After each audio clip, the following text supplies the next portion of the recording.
Good morning, everybody. My name is Jovita Dominguez. I'm the chair of education and licensing, and Dr. McCarthy will help us through this agenda.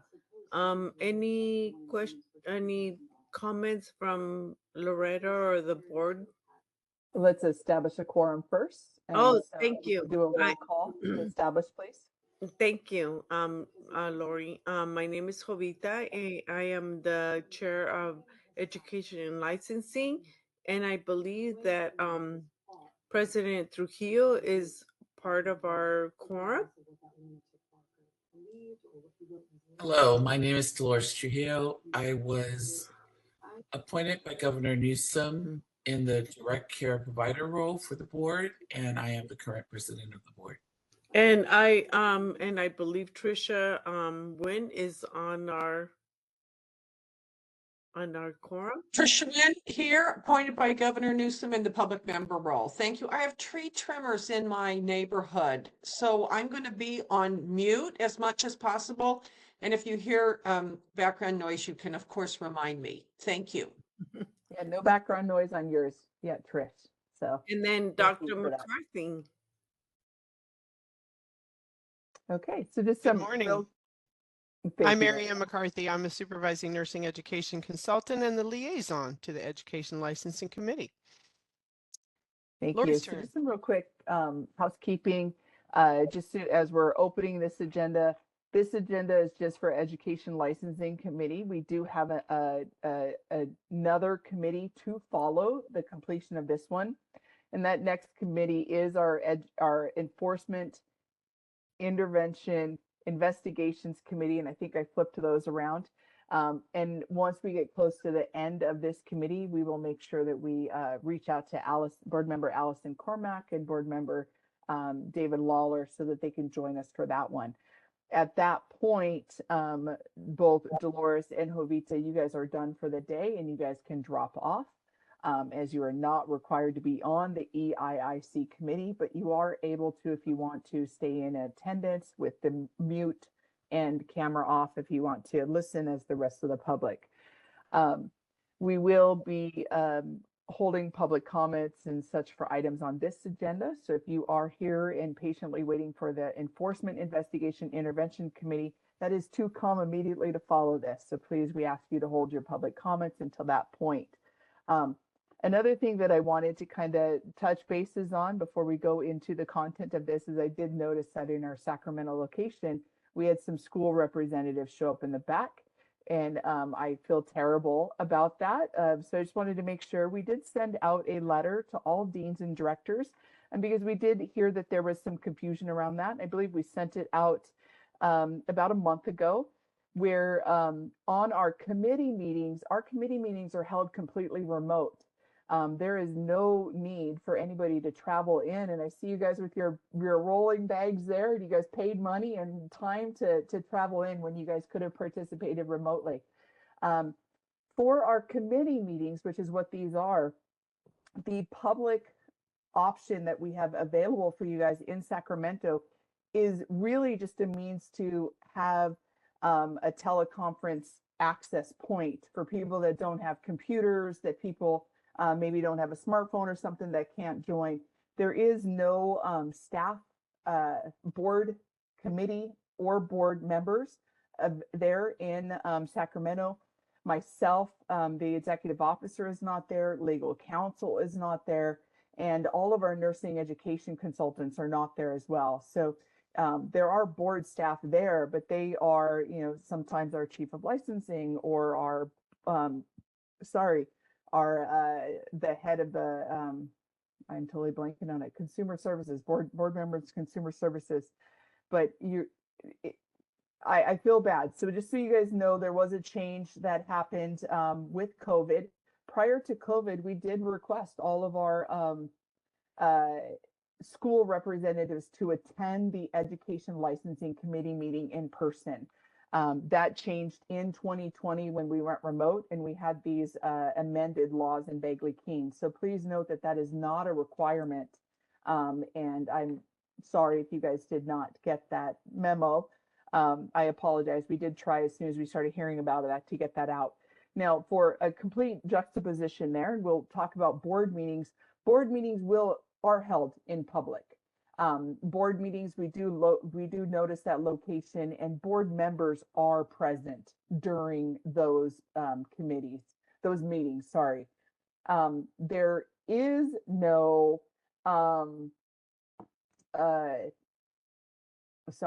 there is no EO presence that is required at a board committee, although I do a board meeting, sorry, although I do attend. And there are no NEC requirement to be in attendance at board meetings as well. They will not be attending. So the NECs that are working with the schools are remote during that time as well. The other caveat that I want to make sure for people that do choose to come into those meetings is we're absolutely happy to have you guys.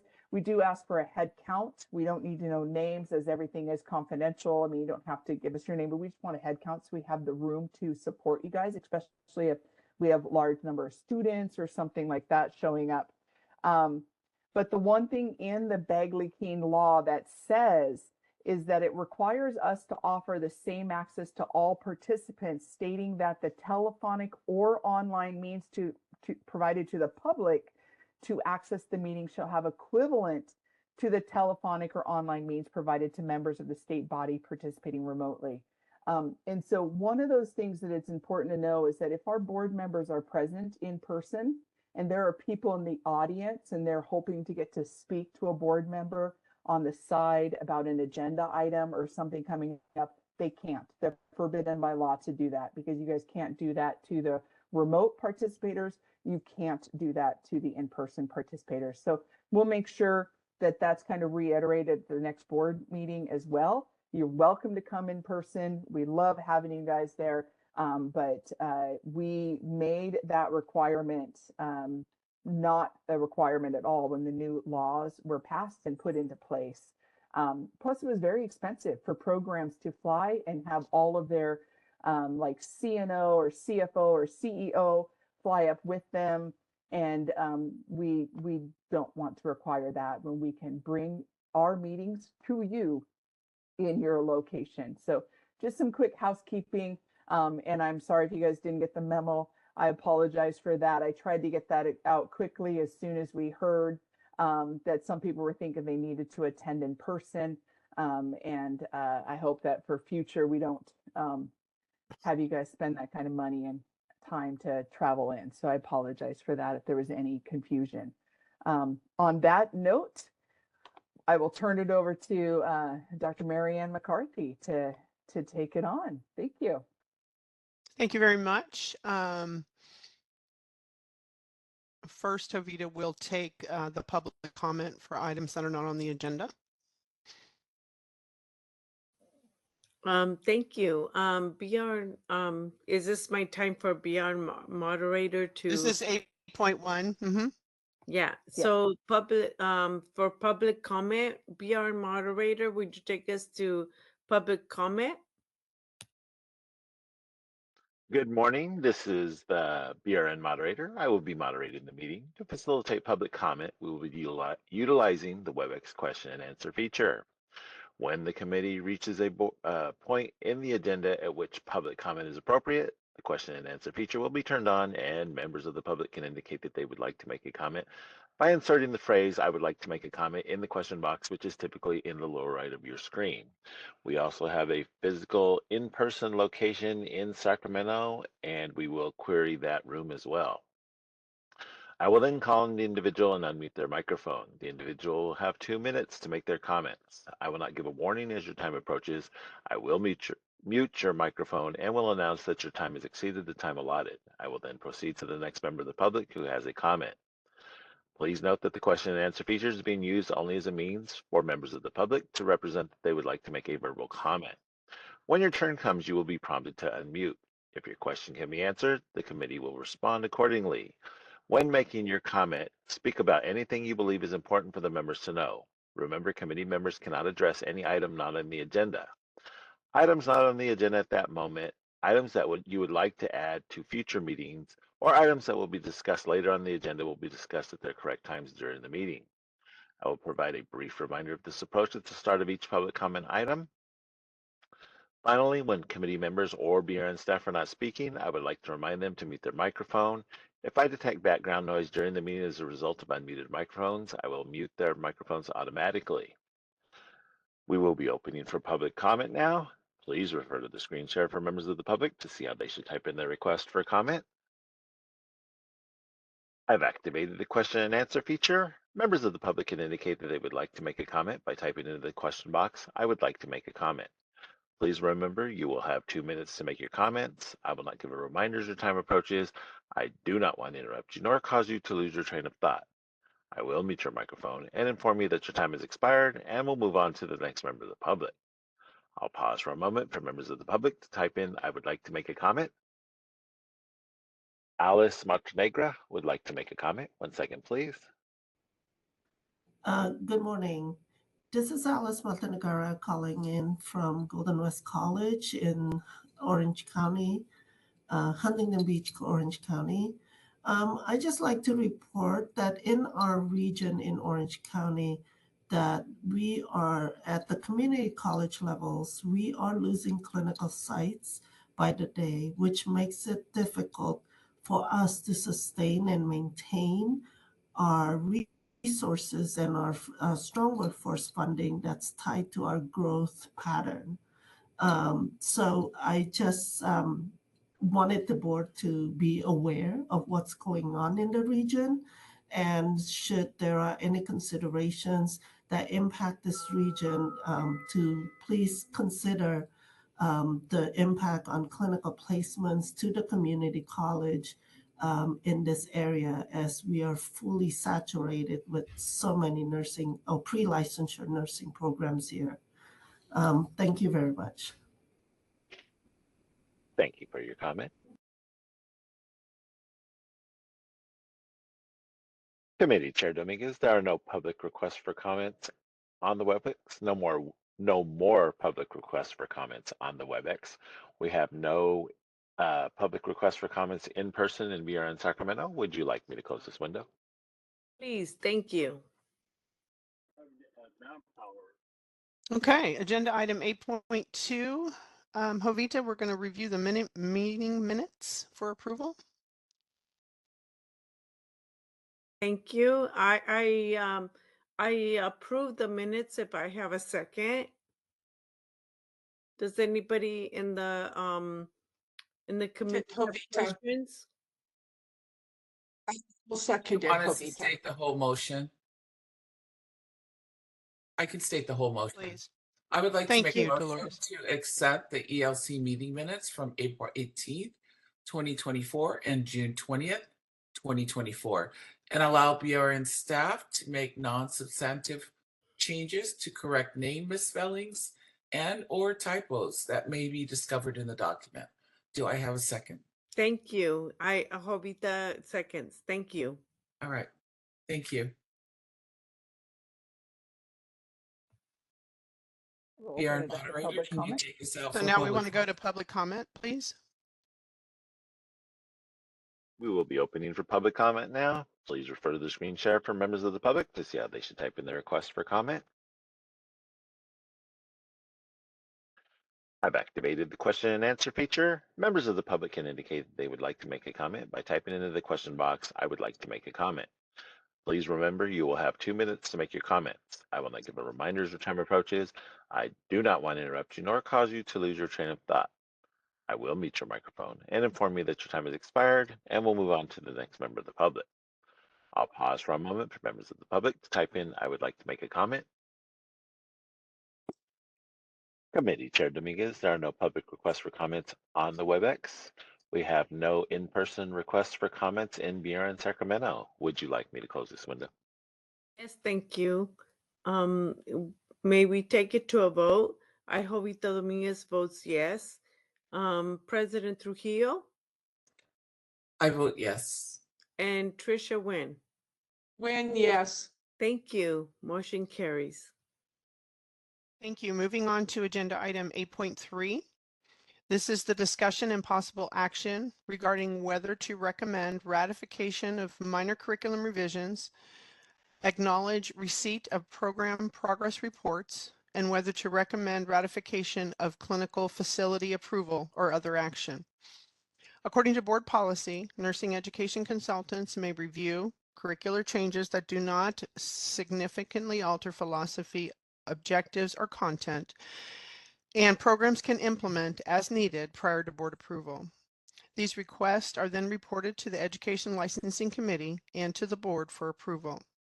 Curriculum revisions include, but are not limited to, curricular changes, work study programs, preceptorship programs, and public health nurse certificate programs. The BRN staff have received and reviewed all documentation for the program requests listed in Agenda Item 8.3. Information on these requests is on the list provided in your materials packet. These programs have met all board rules and regulations related to requests and are consent agenda items.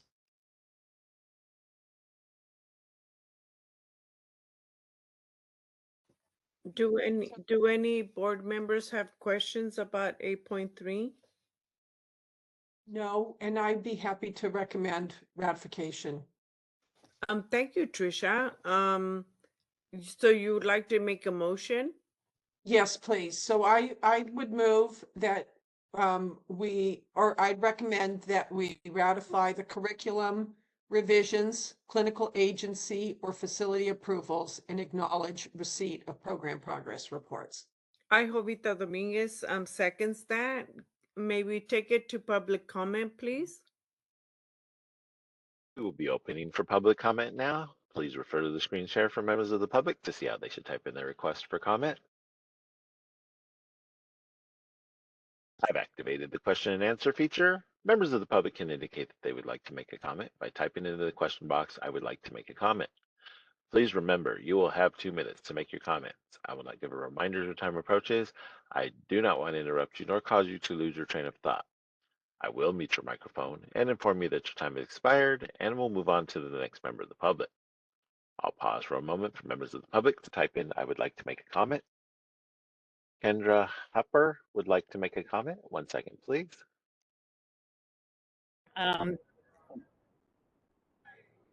Can you hear me? Yes, ma'am. Go ahead. Okay, great. This is Kendra Hupper from Dominican University. Thank you. I'm glad I'm able to join this meeting today.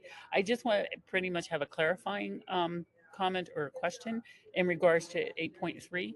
Would this mean that my understanding, and I just want it clarified, that if there are minor curricular changes in regards to what was stated, that they could be implemented prior to the board approval as long as they get communicated to the board? If that could just be clarified.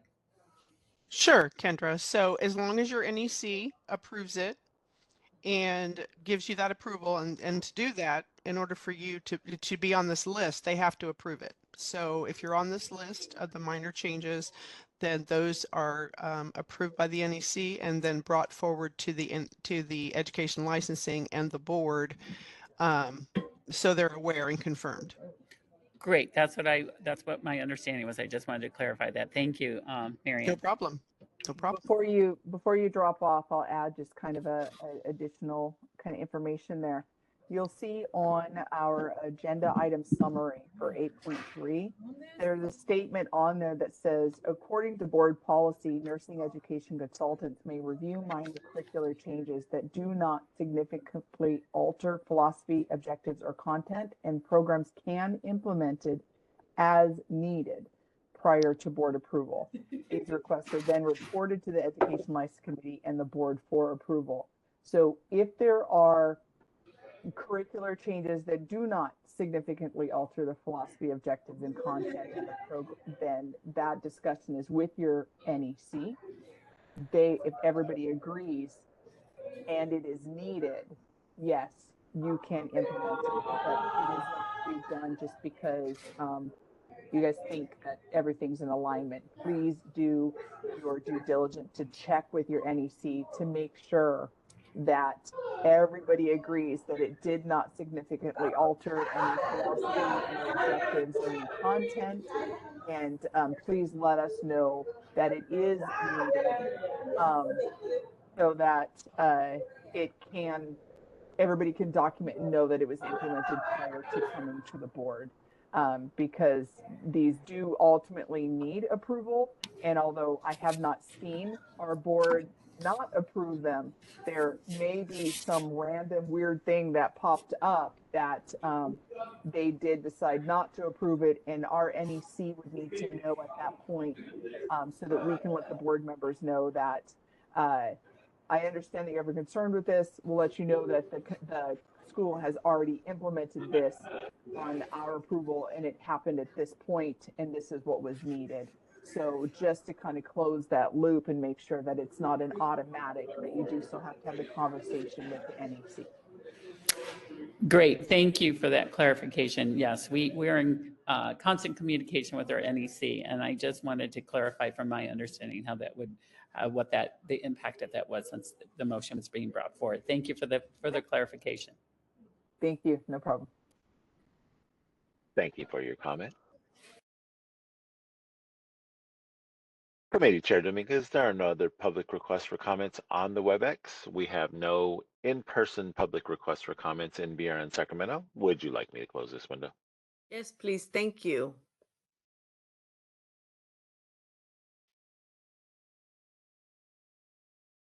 So I would like to take it to a vote. I, Jovita Dominguez, votes yes. President Trujillo, I vote yes. Trisha Wynn, I vote yes. thank you. Motion carries. Thank you very much. Agenda item 8.4, discussion and possible action regarding whether to recommend approval, acceptance, or other action for approved nursing programs. There are 5 categories under this today. The first one is continuing approval of pre-licensure programs. The second one is pre-licensure nursing programs who have changed unit adjustments or made other changes to their curriculum. The third one is continuing approval for an advanced practice nurse practitioner program. The fourth one is the initial approval of a nurse practitioner program. And finally, clinical practice experience required for nurse practitioner students, enrolled in non-California based nurse practitioner education programs. So again, there are lists in your packet, and the board and BRN's, not the board, the BRN staff have received and reviewed all documentation from the program requests listed in 8.4 and on those lists. These programs have met all board rules and regulations related to the request and are consent agenda items. Thank you. Thank you, Dr. McCarthy. Does any board members have questions? I have a quick question for Dr. McCarthy. Could you just state for the record what kinds of clinical, experience we're approving in that last item with non-California based schools? Yes, so we have some regulation now. We don't approve the programs at all or the schools because they're from all over the country. However, if they have students in California who are taking an online, NP program in any of these programs that are on the list, then they send documentation to us as far as how they're meeting our regulation for doing their clinical here in California. So they send us documentation, which is reviewed. We do like we do for any program. We ask any questions we need, any clarification. And if they meet the regulations for having their students do clinical here in California, then they are approved and make this list. Thank you very much. That was helpful. Lori, did you want to add? Yes, I will, definitely. Of course, I'll just, do you want to just answer the questions? Would that be better, or? No, you answer. Okay. I'm just going to screen share here.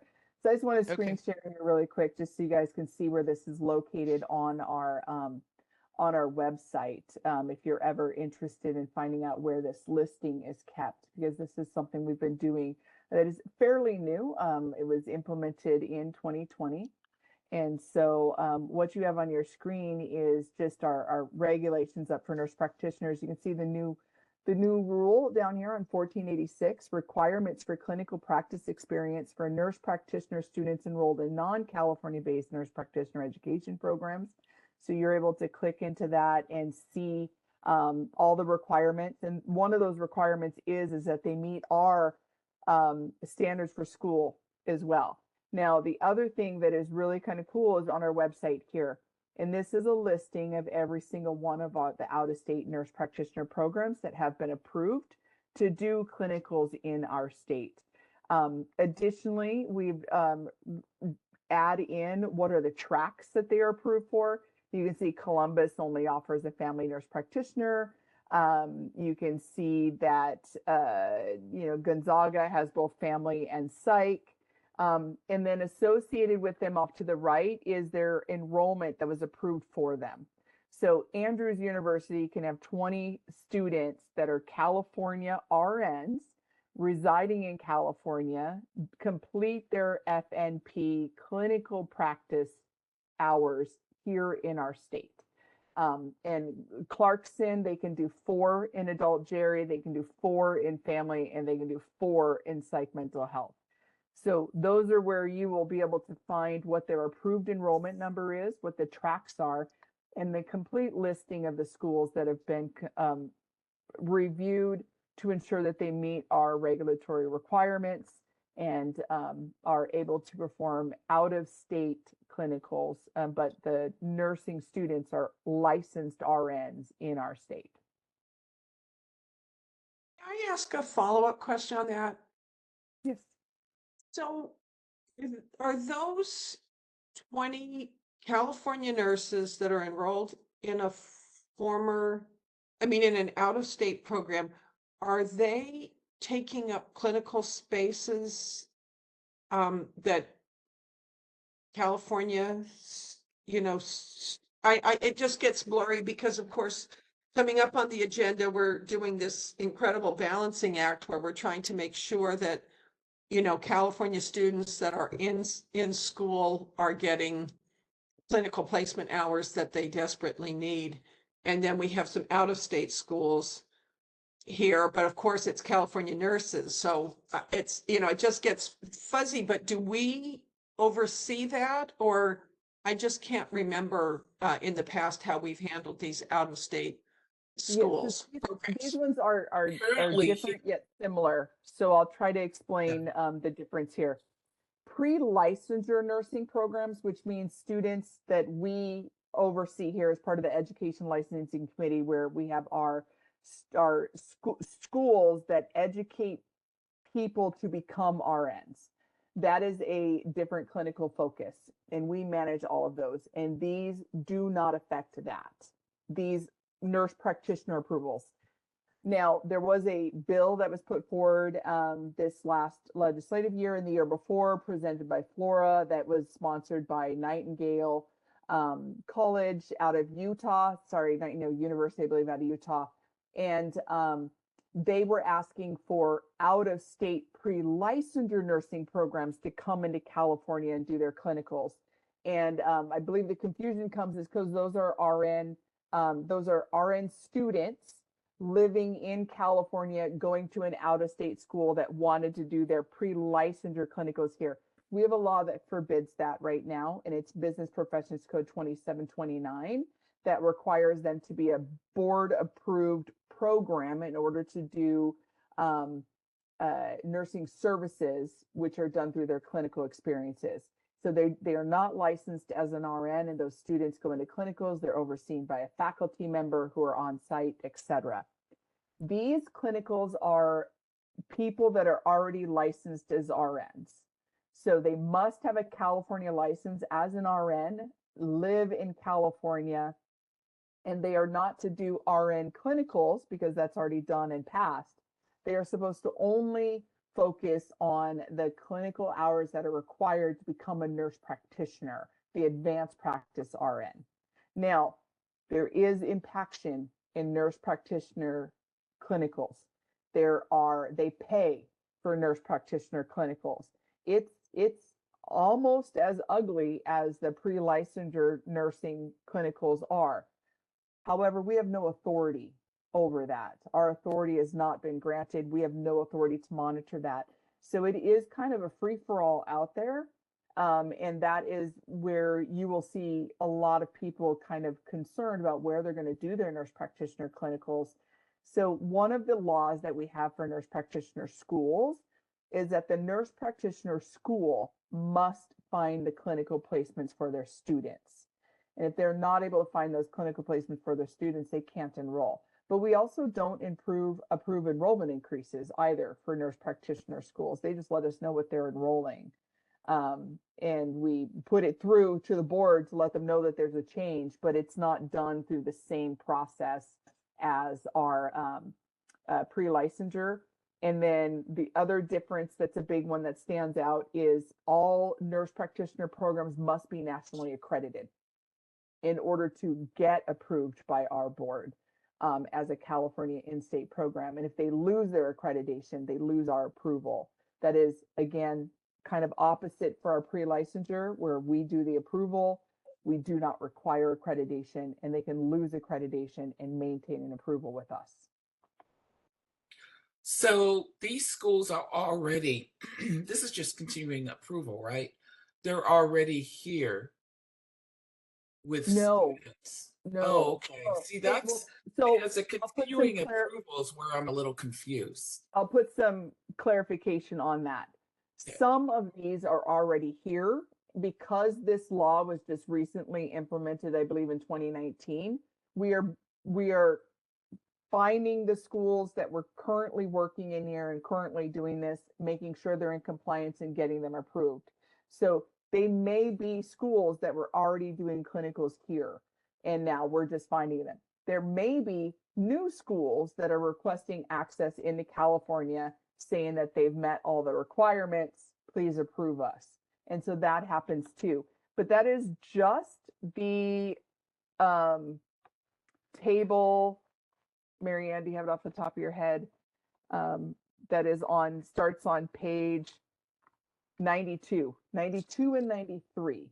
That is the only ones that are nurse practitioners, out of state programs asking to come in. The other ones that are listed are currently approved pre-licensure nursing programs that we're asking you guys to continue their approval. So there are several agenda items under this one agenda item summary. There are 5, and that's what Marianne had covered. And so your first tables that say continuing approval of pre-licensure programs, that starts on 77. Those are all of our currently approved RN programs here in California, and our NECs went out and said, hey, they meet all requirements, give them another 5 years, or if they're accredited, 8 or 10 years to align with their accreditors. Number 2, which is the unit adjustment. So in the one right before that, where we had the question that said, can I do these minor changes and implement them before the board? And yes, they can. These ones are not minor changes. These were adjusting units. We're altering a college catalog. We're altering financial aid, stuff like that when those are approved. Our NECs have reviewed them. They're all in compliance. We put them forward to you. If you accept them, then the schools can go ahead and implement them. They'll put them through their curricular committee, all that kind of stuff, and move forward. And that starts on page 85. And you'll see those. Now, number 3 is the continuing approval of an advanced practice program. So these are our nurse practitioner programs. Again, previously, prior to 2019, we were not required to approve nurse practitioner programs in our state. So we are now approving our in-state nurse practitioner programs, and they go through the same kind of review process as our pre-licensure nursing programs. And so when our NECs go out and review our pre-licensure programs, if they have a nurse practitioner program, they review them at the same time. They meet all the compliance. If there are no issues with the nurse practitioner programs, they will come here for approval as well. And then we have the initial approval of advanced practice nurse practitioner programs. And that is for any out-of-state nurse practitioner program that wants to come into California and be a California approved nurse practitioner program. They're listed there.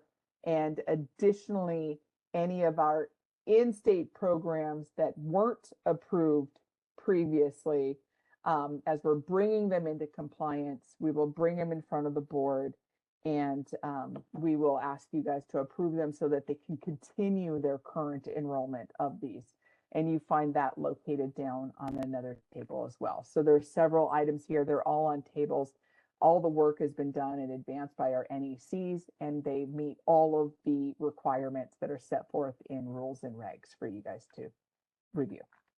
So Dolores, just to add on 8.416, where it says continuing approval of advanced practice nurse practitioner, and it says CSU Dominguez Hills, they were already here. They already had a program. They already volunteered to be approved by us in the past. So we went to do a continuing approval officially, now since we have the law. The other two that are the next section, initial, Point Loma and Vanguard, they both have programs here in California, meaning they already had pre-licensure programs in California, but they wanted to, I think Point Loma started a new NP program, so they didn't have one in the past. They now have started one. Vanguard is one of the ones Lori was talking about that, again, before the law went into effect, they did not choose. And now that we have the regulation, they now have come into compliance and are officially on our next nurse practitioner schedule.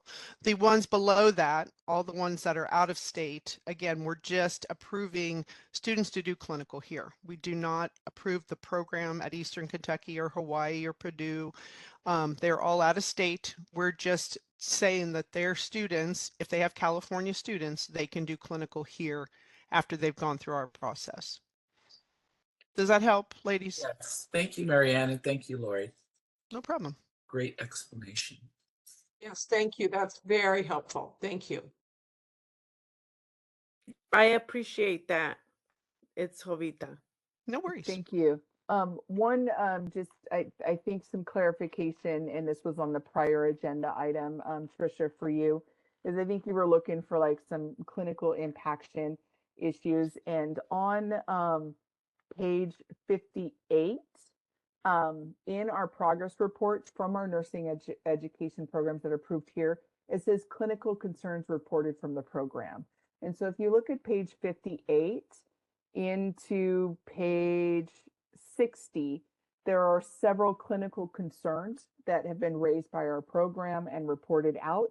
And then there is on page 60, faculty concerns reported to programs. And that's where you'll see College of Sequoias that are letting know that we're having some issues with faculty.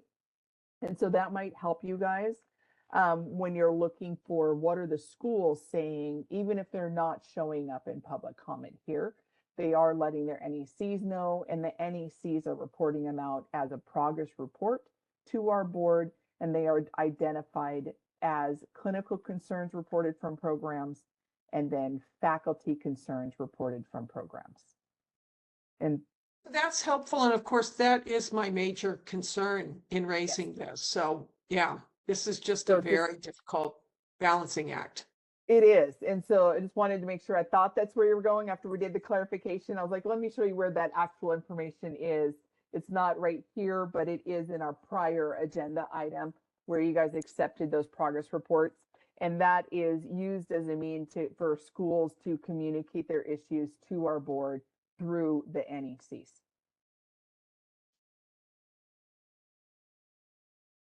Thank you. Does any other board members have questions about this? No. May we take it to a motion then? I motion to continue approval on pre-licensure nursing programs, pre-license. I'm sorry. You missed the word. You motioned to recommend, right? Yes, I motion to Okay. recommend. Thank you, Lori. Continue approval of pre-licensure nursing programs, pre-licensure nursing programs curriculum, unit adjustments and other changes, and pre-licensure nursing programs unit adjustments and other changes. Continuing approval of an advanced practice motion nursing programs, initial approval of advanced practice, nursing programs discussion and possible actions of regarding whether to recommend or approve nursing clinical experience required for nurse practitioner nurses enrollment, non-California nurse practitioner, I'm sorry, nurse practitioner education programs. Do I have a second? Yeah, thank you. Yeah, sorry, it's a mouthful. I appreciate your patience. But BRN moderator, may we take it to public comment? So real quick, before we go to public comment, I will restate that motion. Can you back up really quick, please, board moderator?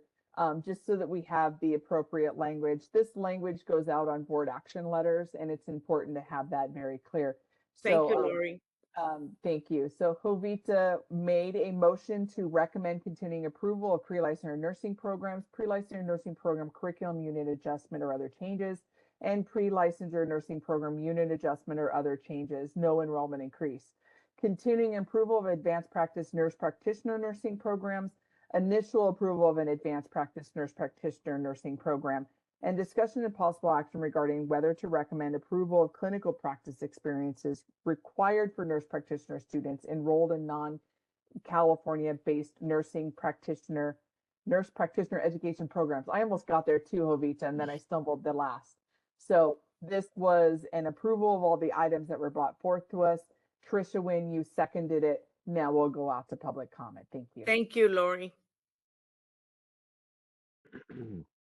We'll be opening for public comment now. Please refer to the screen share for members of the public to see how they should type in their request for comment. I've activated the question and answer feature. Members of the public can indicate they would like to make a comment by typing into the question box, "I would like to make a comment." Please remember you will have 2 minutes to make your comments. I will not give a reminder as your time approaches. I do not want to interrupt you nor cause you to lose your train of thought. I will mute your microphone and inform you that your time has expired, and we'll move on to the next member of the public. I'll pause for a moment for members of the public to type in, "I would like to make a comment." Lebeth would like to make a comment. 1 second, please. Question/comment. I didn't quite understand everything that was just said there. Did we decide that we are going to approve Purdue Global University as an approved out-of-state school and students can do clinicals in California? Yes, ma'am. Thank you so much. I've been waiting for this day for over a year. Thank you for your comment. Ima would like to make a comment. 1 second, please. Morning. Hello, can you hear me? Yes, ma'am. Okay, as a follow-up to that recommendation, I just want to clarify or ask if the schools involved will be receiving a formal letter from either the ELC or BRN of that recommendation, just to know. Not of today's meeting, no. Board action letters go out after a board meeting, and that will be held in November. We are updating our website to put board action letters accessible on our website for future. So to come, and you will be able to have access to them at that point. Okay, thank you. Thank you for your comment. Committee Chair Dominguez, there are no public requests for comments on the WebEx. We have no in-person requests for comments in BRN Sacramento. Would you like me to close this window? Yes, thank you. If I could add one thing, Jovita, I did answer and say yes to Purdue, but I do need to clarify for Purdue and everybody else on this list that it still has to go to the board. So, I mean, it's recommended today to move forward to the board, but it's not going to be official and board approved until after our November meeting. So, Lebeth, if you have any questions, please reach out to me. Because I know we've been working together, or anybody else that has questions, but this is the Education Licensing Committee. We're putting this committee is putting a recommendation forward to the board that will meet in November. And at that time, they will have final approval. And as Lori stated just a moment ago, that it's after that that letters can go out to say, because it has to have final board approval. Thank you, Dr. McCarthy. And Understood. that date is November 20th and 21st. So you guys are on your final countdown, but Yeah. it is recommended for approval. We anticipate it will be approved on November 20th. So fingers Yes. crossed, you're on the final countdown. You're almost there. Thank you, Lori. Okay, so did we take a vote?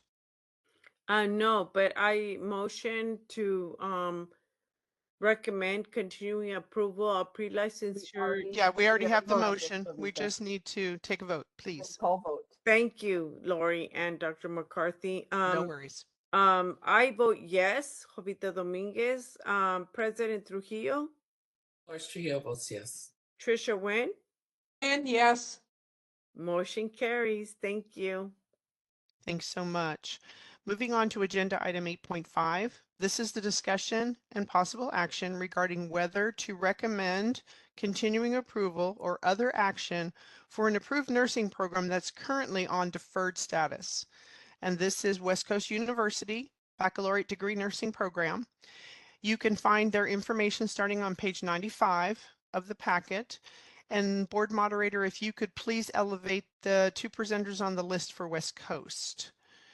So West Coast had a joint visit with the BRN and the NCCNE, which is their accrediting body, the Commission of Collegiate Nursing Education, in the spring of 24. West Coast had one area of noncompliance, which was 1432B, which states an approved nursing program shall not make a substantive change without prior board authorization.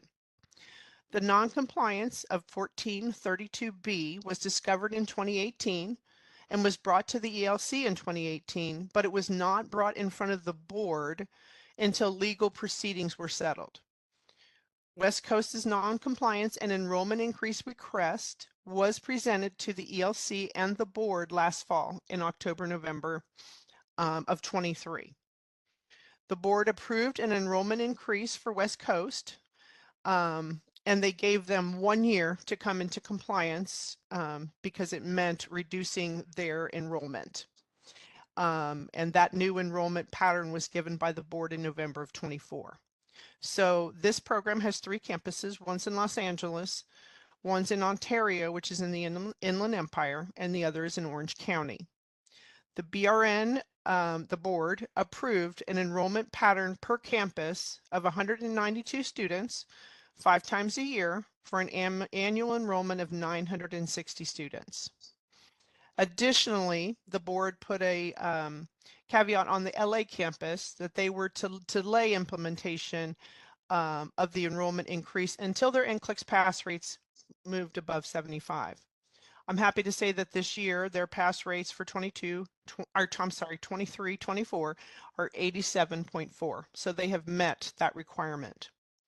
So West Coast is here today, prepared to come into full compliance with their next program enrollment starting on the 28th.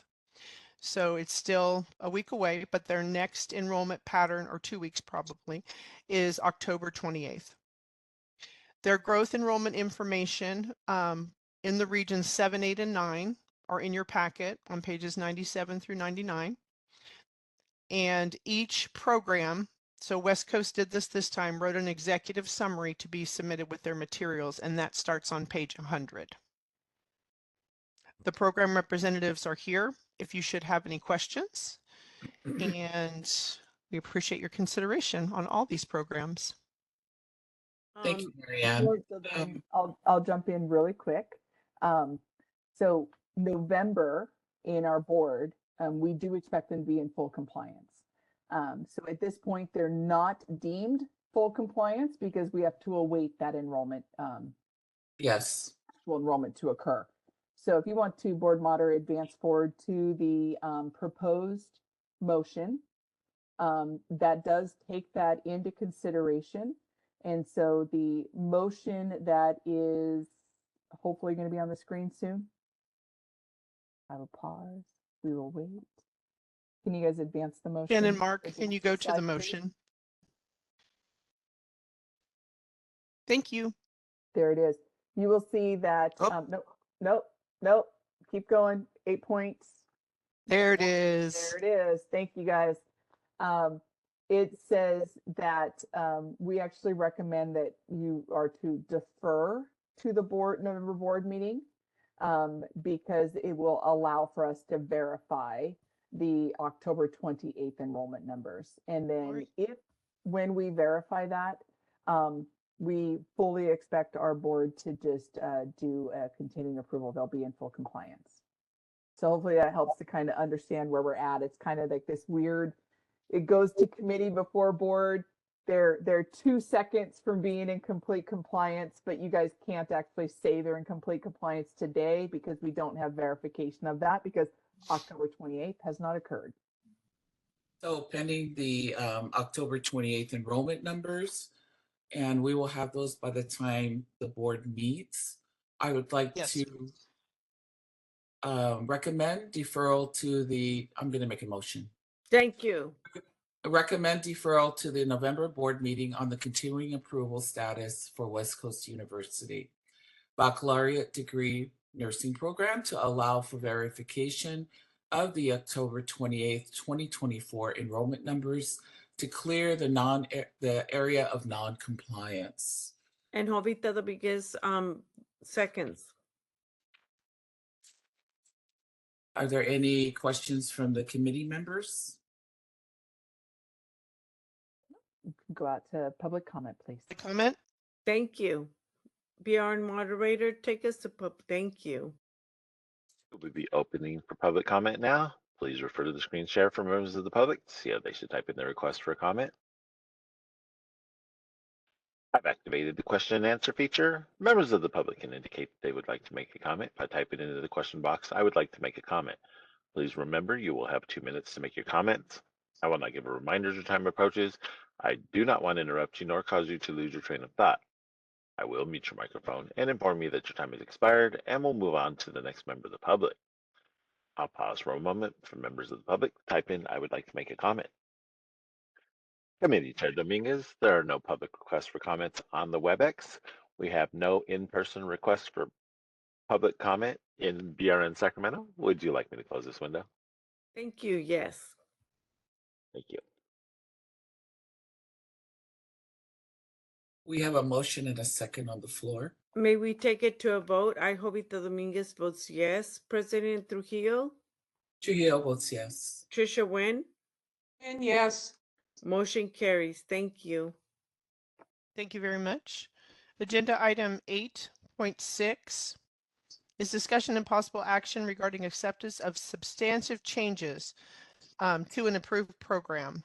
So 8.6.1 is American Career College Associate Degree Nursing Program. They're asking for an enrollment increase. Information on this program can be found starting on page 107 of your packet. And board moderator, if you would please elevate the presenters on the list for American Career. Before you start really quick, this is where I was going to do some additional housekeeping just to make it clear to our board members. So when in our public, when we put these agenda items out, the first page is an agenda item summary. That agenda item summary is prepared by our nursing education consultants, and you will see that where it has action requested, who it's requested by, and it provides background. And then you go into the following page, which is a data sheet. That data sheet pulls out the various regions and provides some additional information of just kind of some data, what the board has done in those areas, what is being asked, and what are some prior motions, and that's down at the bottom. The next pages where you will see it, a lot of times it says it has a logo on the top, or it has the school's name. That data that is presented is unaltered. We get that data from the program, and our NECs do not touch that data. That is all presented by them. So if you guys see information in the what we call an executive summary, it is limited to about 6 pages that the school has in the executive summary, and it doesn't identically match the agenda item summary. That is because the agenda item summary comes from the nursing education consultant. The data sheet comes from board staff, and the executive summary is only the school's submitted information with no alteration to it. So that is how we'd like you to kind of approach these next agenda items and understanding who submits what.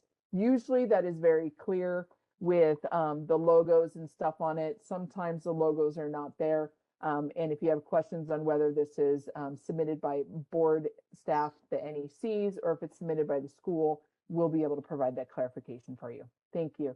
And you may proceed with the next agenda items. Thank you very much. So American Career is requesting a permanent continuation of their previously approved enrollment increases at their 2 campuses, one in Los Angeles and the other in Ontario.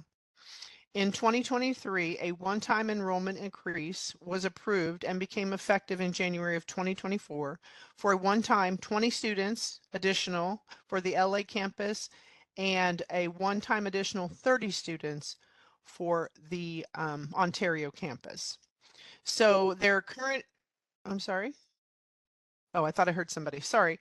Their current enrollment, you can see in the AIS, you can see the current enrollment. There's Los Angeles has 30 students 5 times a year is 150, and the Ontario campus is 25 5 times a year for 120 annually.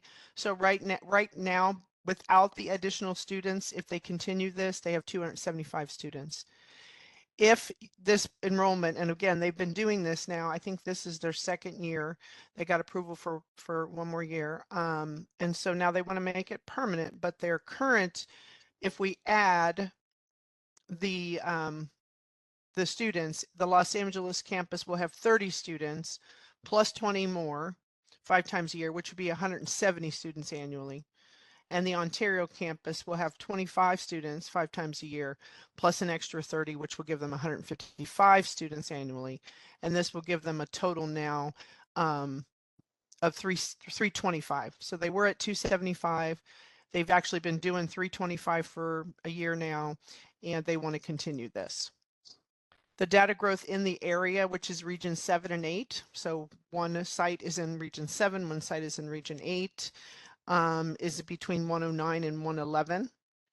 And again, as Lori explained, each program writes their own executive summary that we don't edit, and they submit it to the material, and that starts on page 112.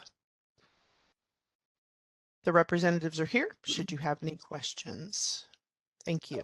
So it's my understanding through this that they are already taking in this number, and it's not really causing any displacement in the community. No additional. Yeah. Yeah, this has been going on a few years. They had this enrollment pattern for a few years. They came back in and asked us last year to approve it again for an additional year. We did. Because, and the board actually in that particular time, they had asked for a increase above the 20 that was granted in the LA area, and the board brought it down to what they had been previously doing as to ensure that there was no additional impact. Yeah. And then the Ontario campus, that was a new request a year ago. You guys approved it. It was to an area that wasn't impacted at that point. And so this will cause no additional impact at this point. It keeps everything status quo. I have a quick question, and that is, would we hear on the natural if we were, in fact, pushing out other students? I always hope so. It would be probably on that list that Lori pointed to at the progress notes for 1. And 2, we always have public comment, so they can always come on and let us know. Yeah, or write letters. I'm Sometimes they write letters to you guys, so. Yeah, I'm comfortable with this approach because we have a track record of it, but I just, of course we have to be sensitive to what's going on in some of the other schools. So thank you. Absolutely. Thank you so much. Do any other board members have any other questions? I don't have any other questions. I'd be happy to cite the motion. That'd be great. Thank you. That would be great, Dolores. Thank you. So I would like to move to recommend acceptance of the substantive changes requested by approved program and approve the enrollment increase for American Career College Associate Degree Nursing Program with an enrollment pattern of 20, additional 20. Yep, to make permanent. To make permanent the additional 20. The An additional 20 additional students. 30 students for the Ontario campus with the enrollment pattern outlined below. Los Angeles campus to enroll 35 students in February, 30 students in May, 40 students in July, 30 students in October, and 35 students in December, for a total of 170 students annually. And they are currently doing this. enrolling this. Yeah. Yes. Yep. Ontario campus to enroll 30 students in February, 30 students in May, 35 students in July, 30 students in October, and 30 students in December, for a total of 155 students annually. Total program annual enrollment, 325 students. Jovita seconds. Thank you. Thank you. BRN moderator, can we go out to public comment? We will be opening for public comment now. Please refer to the screen share for members of the public to see how they should type in their request for comment. I've activated the question and answer feature. Members of the public can indicate that they would like to make a comment by typing into the question box, "I would like to make a comment." Please remember you will have 2 minutes to make your comments. I will not give a reminder as your time approaches. I do not want to interrupt you nor cause you to lose your train of thought. I will mute your microphone and inform you that your time has expired and will move on to the next member of the public. I'll pause for a moment for members of the public to type in, "I would like to make a comment."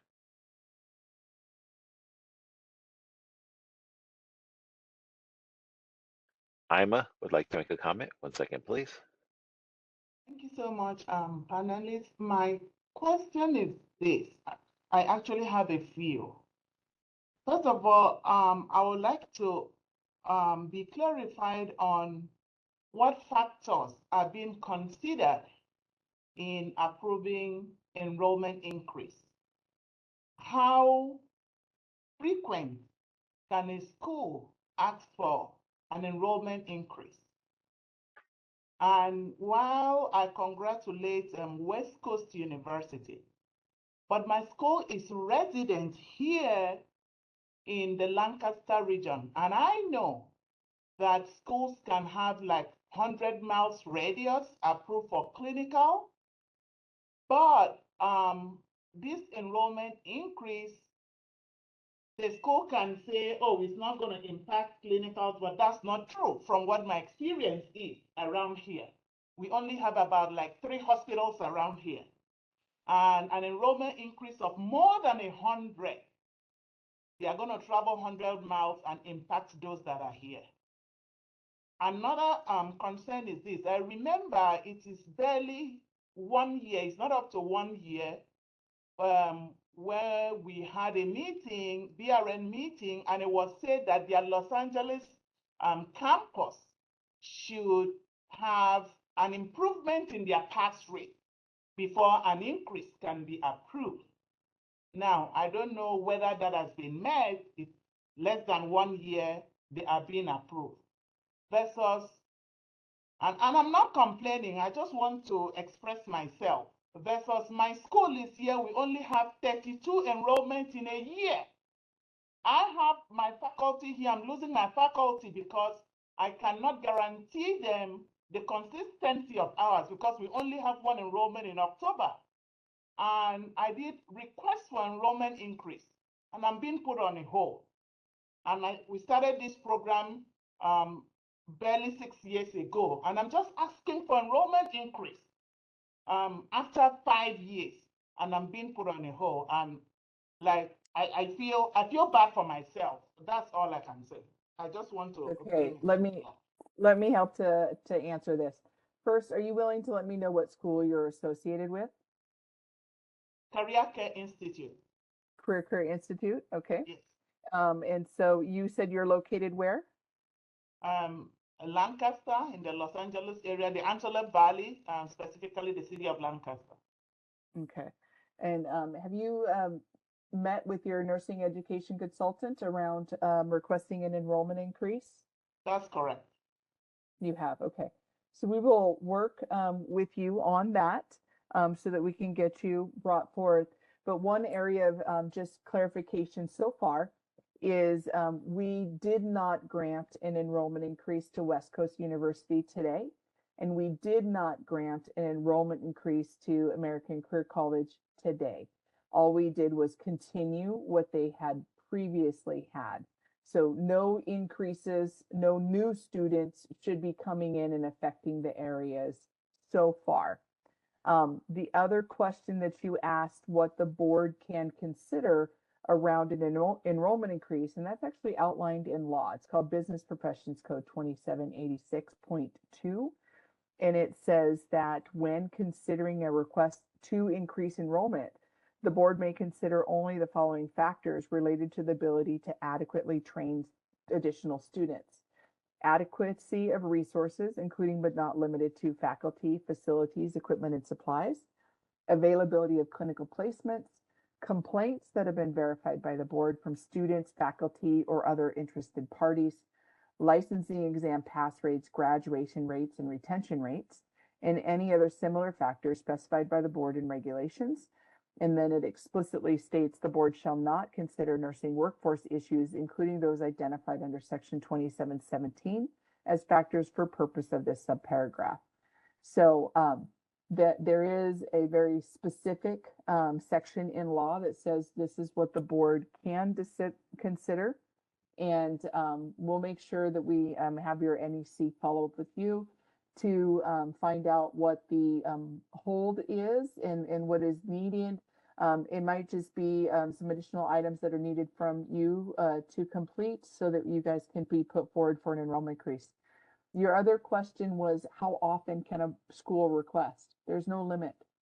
A school can request every 3 months if they chose to, because we do board business every 3 months and a board has to approve an enrollment increase.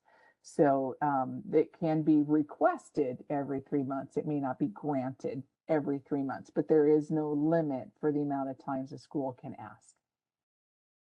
Okay, thank you, Ms. Melvin.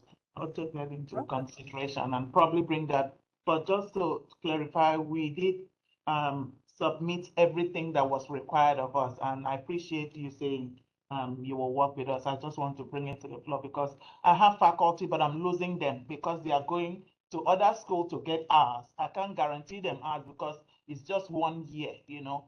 If they are teaching Med Such 1, they don't get to teach Med Such 1 again until 1 year, and I'm losing faculty. I hear you on that. Yeah, we'll make sure we reach out and we get that moving for you. Thank you so much. You're welcome. Thank you for your comment. Alice Martinagara would like to make a comment. 1 second, please.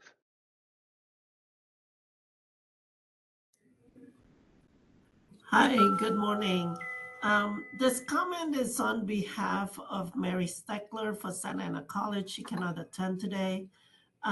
This is a community college that is highly impacted by this permanent enrollment increase, especially for one of our, the hospital that's listed in this document from American Career College that's called Foothill Medical Center. This is a pediatric hospital that is in Orange County. And I understand that the schools are located in Ontario and Los Angeles. However, it's also listed in the document that they do clinicals there. As the president of the Orange County Long Beach Consortium, We also oppose this enrollment increase because the Foothill Hospital is not in our CCPS system. So they are basically making private arrangements without the knowledge of the consortium or the system that we enroll in, which is CCPS, to understand where all the clinical placements are. Currently, according to Mary Steckler, Santa Ana College has been limited to 5 students per clinical rotation. She has 60 students to place every semester for pediatrics, which she is having struggle every semester to look for clinical placements to ensure that students are progressing in her program. So we just wanted to make sure we enter that public comment on behalf of our consortium as well as Santa Ana Community College. Thank you. Thank you. And then I'll provide some clarification for our board members here. American Career College came in front of our board in May of 22. And so May of 22, they asked for an enrollment increase to go from 150 to 170. And it was for 2 years only. That was approved in May of 22. And then they came back in front of our board in February of 23, asking to go from their 150 students to 250 students. Our board denied that and said, no, you cannot increase. Then in August of 23, they came in and they asked to go for the 150 to the 170, which is what they had previously been approved in May of 22, and that would have expired. And so at that point, our board said, yes, you can just go to that 170. And then that is also when we considered their Ontario increase request, and so approved that one. So this has been in effect since May of 2022. And this is not an ask for an increase. This is an ask for a continuation. Now, they are saying that they have an impact to that Foothills College or Foothills Hospital, and that they're not using the consortium. That is an important thing to hear and understand. We do not have any law that requires any healthcare facilities to be a member of a consortium. And in fact, we have no law that requires our academic partners to be a member of a consortium. The only thing that we have in law is on our school approval document called the EDP I-01, down in the notes section that says when they're going for feasibility, it says clinical placements of the new program must take into consideration the impact on the use of the clinical facilities by existing pre-licensed or registered nursing programs and must coordinate with any process for clinical placements such as consortiums for regional planning. And then we ask them to include a description of that collaboration and their coordination efforts with any existing RN program and any regional planning consortium. That is not a requirement. So just so you guys know that legally we have no requirement for this. That is something I would love in the future to be changed, but that's not where we're at right now. The additional mention in law comes in 1427. And that's with our clinical placement approval process for the pre-licensure nursing programs. And what it states in 1427 is that each, in selecting a new clinical agency or facility for student placements, the program shall take into consideration the impact that an additional group of students would have on students of other nursing programs already assigned to that agency or facility. So again, nothing in law that says you must or you shall, and we're just asking for them to do what they can to work on that. So future law, I would love to have that as something that you guys can say they have to do it through the consortium. We have no jurisdiction over our healthcare facilities. Those are underneath, not under us for that requirement.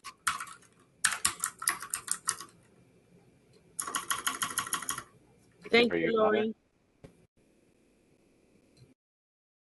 Lori. LA Downtown Medical Center would like to make a comment. 1 second, please.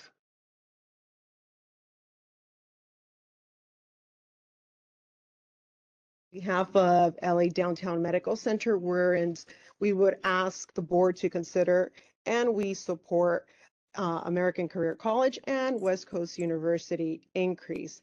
As you guys know, we're in a desperate need or a shortage of nursing. And we do have some of their students currently doing rotations here. We've had great experiences. And our staffing need, we're constantly trying to recruit. So with that, and we're also expanding, so we're going to have more of a need to hire nurses. So I am in support of their increase. And then just for clarification, LA Downtown Medical Center, they're not asking for an increase. West Coast University is not asking for an increase, and they are not being granted an increase. They came in front of our board a year ago, and they were granted their enrollment increase at that point. And so they are actually decreasing their enrollments because they had an over enrollment. And so they are going to be in alignment with the board's ask in just a couple weeks. As far as ACC, again, just to clarify, they're not asking for an increase, and they are not being granted an increase. They're asking to continue the enrollment pattern that we put forward in 2022. So there is no increase that is in front of our board at this point. The other thing that I do want to provide clarification for the public, when you're saying that you guys are looking for people to hire and that you're going to be needing that. These enrollment increases that are coming in front of our board members today do not take effect for a few more months. They'll have to go to the next enrollment cycle, and then those students will have to go to school for at minimum 2 years. Our requirements for our nursing programs is that they can't offer a program that's less than 2 years in length. So any enrollment increase that our committee or our board recommends today, you will not see the effects of that till at minimum November of 2026. So any enrollment increase today is not going to be seen by you guys or felt by you guys until after the end of the year 2026, beginning of 2027.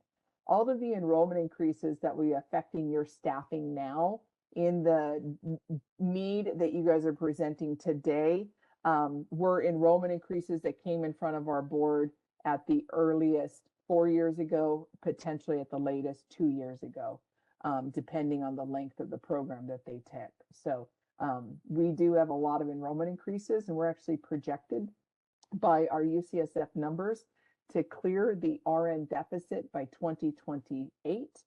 And then in other national numbers that have been reported out to us, we will be clearing the RN deficit by 2028 as well. And we will have about a 6,000 surplus of nurses by 2028. So if you are to enroll a person today in a bachelor's of nursing program, those bachelor's of nursing programs will be graduating in 2028 into a system that will have a surplus of RNs in what is projected to be about 6,000 extra RNs in just the state of California. So just to provide some data setting here as we're considering these next items that are enrollment increases, there is one that's a teach out that is not an enrollment increase, and we'll cover that when we get there too. Thank you.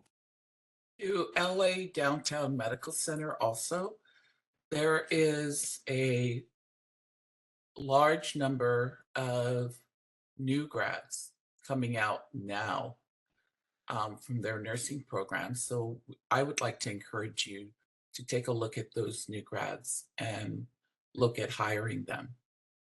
Yes, thank you very much for the clarification. And yes, that's something that we're constantly doing and circling back to the availability of the graduates. We do have an expansion that is due actually in 2026, so this would work perfectly. And we do have other sister locations that we're constantly hiring nurses. So I am looking forward to having grads, or looking forward to more grads graduating by 28. Good, You because will, if hopefully you, new grads watching this Come submit to your LA Downtown applications. Medical Center, we're hiring definitely. Thank you so much. yes, please. And then just so you're aware, in our data that is on our part of this decision, you're in Region 8. Right now, just since 2018 forward, our board has increased the students in your area alone from 1,422 new students into Region 8. And those will be graduating. If we look at what we've done recently, so if you're looking to hire 2-year program students right now, we have Marcia First. They were approved in May of 2022 for 135 students to be graduating. They should be hitting soon. Angeles College was approved for an additional 60 students in May of 2022. They should be hitting soon. This increase of 20 students from American Career College should be hitting your doors soon. And then those are our ADNs and stuff that were approved that time. They're hitting the market. Snatch them up, please. Thank you. Give We're them props. trying, I'm we're sure they'll trying. love to see Thank that. you. Thank you. Thank you for your comment. Ruby Griggs Gabadon would like to make a comment. 1 second, please.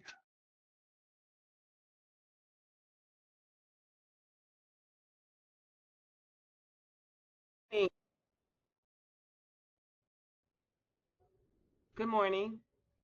Good morning. Go I ahead. just I just like to make a comment in regards to my support of American Careers College continued enrollment pattern as stated in this meeting. I'd like to let you guys know that I am from Los Angeles General Medical Center and I am a clinical partner with ACC, and their current enrollment pattern has not impacted any other school that is able to come and perform their clinical rotations here. And they have an established relationship with LA General at this time, utilizing CCPS to make their request. So I do support their continued enrollment with the enrollment pattern as stated. Thank you for your comment. Thank you. Natalie Toscano would like to make a comment. 1 second, please.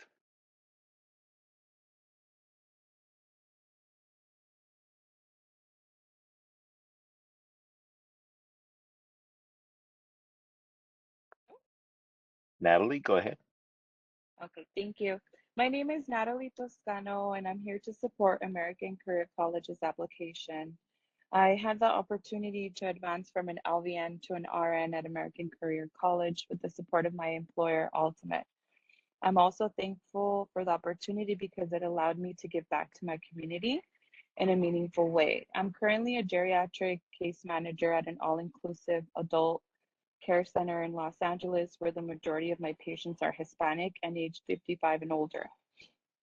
As an RN, the proud daughter of immigrants, I know it's very hard to find nurses that speak Spanish. Hospitals and clinics rely on translators, and that kind of breaks down the communication and trust for the patient. As a Spanish-speaking RN, I see the difference that I make helping them with their comprehensive care, and I can take time to understand them and address all concerns. We need more opportunities for healthcare workers who speak Spanish and second languages to achieve the RN degrees that we can rely on and improve the health of our communities. American Career College was a great experience for me, and the teachers were very helpful, open, and easy to reach. They took time to ensure that you can really understand the subjects and lessons. And our class cohort was very close and had a very special camaraderie that brought so much support to everyone.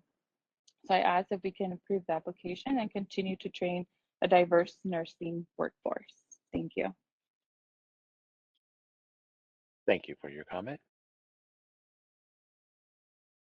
Committee Chair Dominguez, there are no other public requests for comments on the WebEx. We have no in-person requests for comments in BRN Sacramento. Would you like me to close this window? Yes, please. Thank you. Any comments from the board members? Dominguez, I just have a quick comment. So, you know, these items are difficult because, you know, you're always trying to balance other schools and what's going on. And I'm so glad that there are consortiums, and I'm so glad that the schools talk to one another. And so it's always disturbing to hear a disconnect where a school we was not on our radar, we'd not heard anything, we have an item ready to vote on, and we hear, oh, well, this is a program that's displacing other you know, other students. So that gives me pause. And I just would like to encourage all the schools to be talking to one another. And to the extent that the BRN staff can help, you know, with better communication. I mean, I'm sure Dr. Marianne is also unhappy to hear today that there's a community college that feels like they're, you know, being you know, pushed out of some clinical placements. And I think that's just kind of the worst case scenario. But since this is an ongoing program and since this has been occurring, I'm prepared to support the motion. But I, you know, I just want to say that it's always kind of upsetting to hear at the very last minute that, you know, there are concerns in the community. Board member Tricia, when you bring a great statement, and it just, I feel like we really, I mean, do we really have power over that? I totally I question that, and maybe Lori Melby can help us, because that brings us up to 8.7, which I have a hard time after reading all that. Yeah, I feel for you. I really I'm with you, and I totally understand your concern, and I'm pretty sure President Trujillo might have uh the same comment, but um I totally understand you, because sometimes you know, being in our position, it really holds us accountable. But maybe this has to be brought to Lori Melby to bring to sunset. I mean, I feel like our hands are somewhat tied, and maybe I'm wrong. And I'm please, anybody that wants to comment on that. I'll provide some quick clarification on that. We, with Sunset, we could always ask that they include some kind of a consortium clause for our academic partners. But I have no authority over our facilities, and that would not be in our Sunset or Sunrise bill at all. The other thing to really take into considerations is I am a huge proponent of consortiums, and I think they're fantastic, but they are only as good as the facilities that use them, not our academic institutions.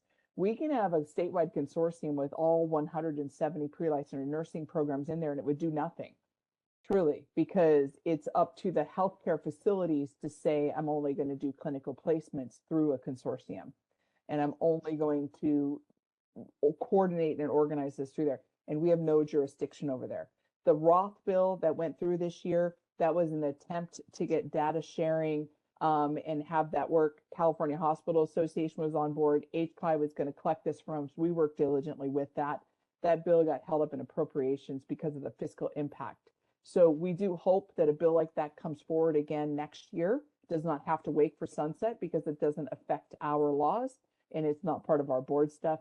We hope that that goes through. So with that, thank you. We do have a motion for approval. We have a first and a second. We did go out to public comment, so if we can do a roll call vote, that would be appreciated. And then I do have a request after that vote is done. I, Jovita Dominguez, votes yes. President Trujillo,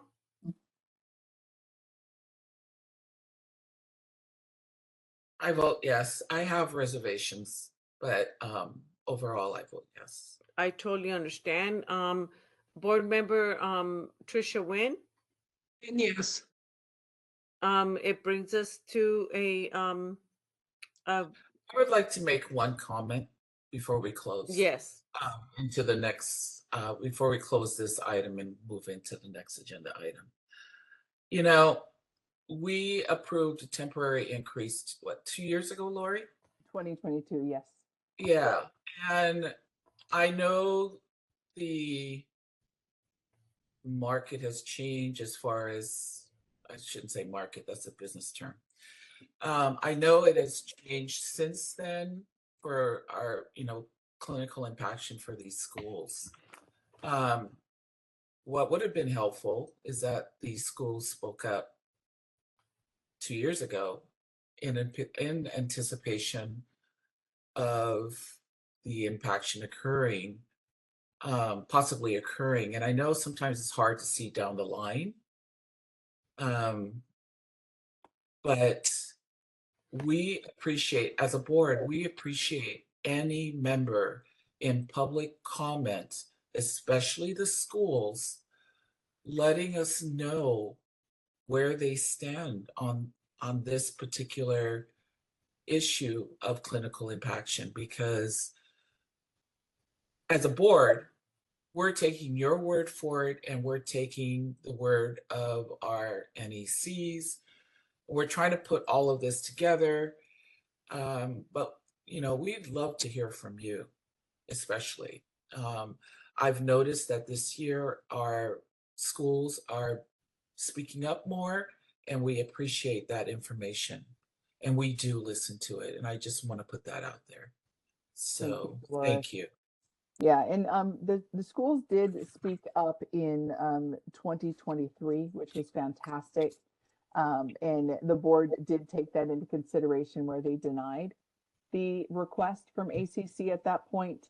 And then when ACC came back later in that year and had altered the request just to continue what they've already done, they had asked for more. Our board listened to that, and our board kept them at what they were currently doing. So the board is staying consistent with this, where we have not granted an increase to American Career College in LA since 2022, even though they've come in and asked for it. So you guys have kept that steady. So I appreciate that, and we have heard the outreach and letting us know what's going on. Now, this has passed. ACC is on, and we're moving on to the next agenda item. I would like to ask for our board committee members to consider reordering the agenda. We are discussing American Career College in Region 8. We have 2 other schools that are asking for enrollment increases to be considered in Region 8. The 2 other schools are Pepperdine and Sochi.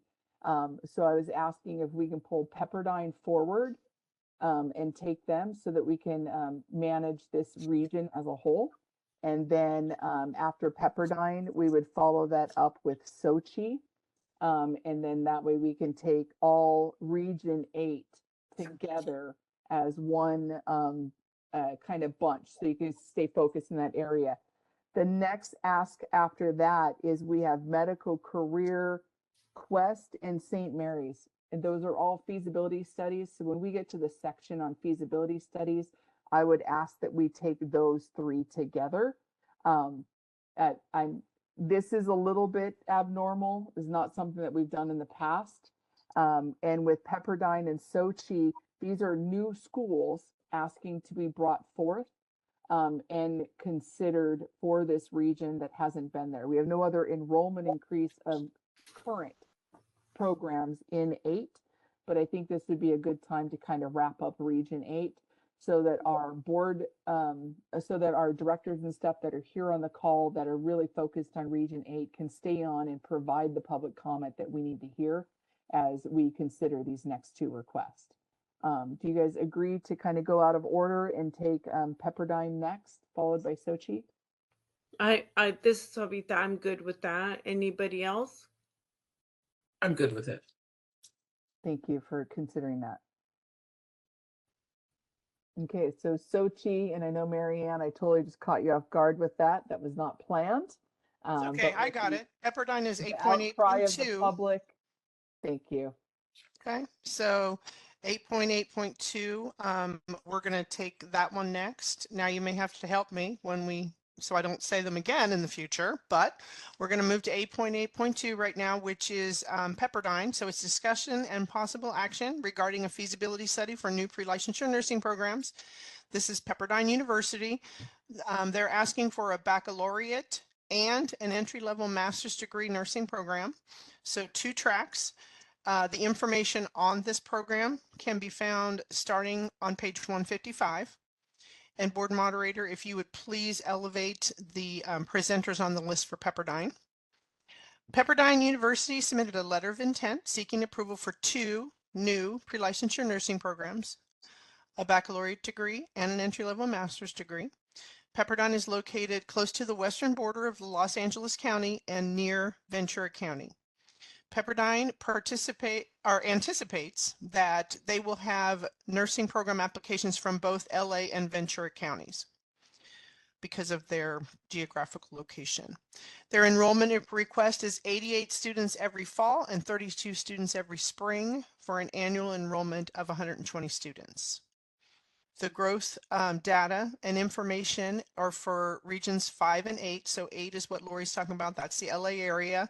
5 is more of the Ventura area that they cover. And that starts on page 158. And this program also has written an executive summary that they submitted in their materials on 160. The program representatives are here to answer your questions. Thank you.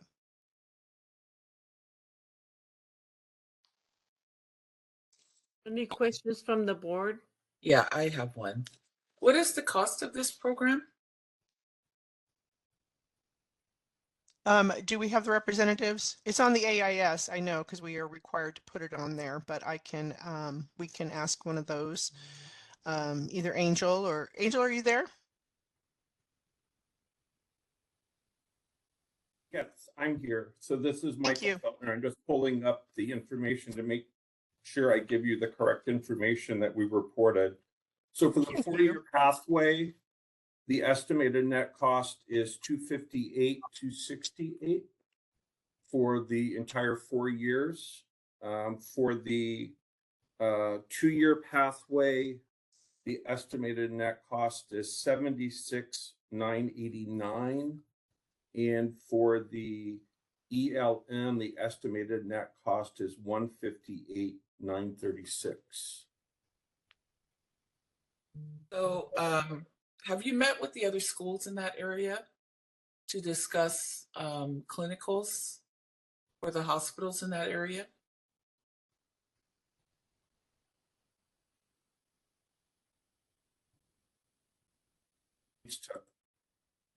Angel, unmute yourself, please.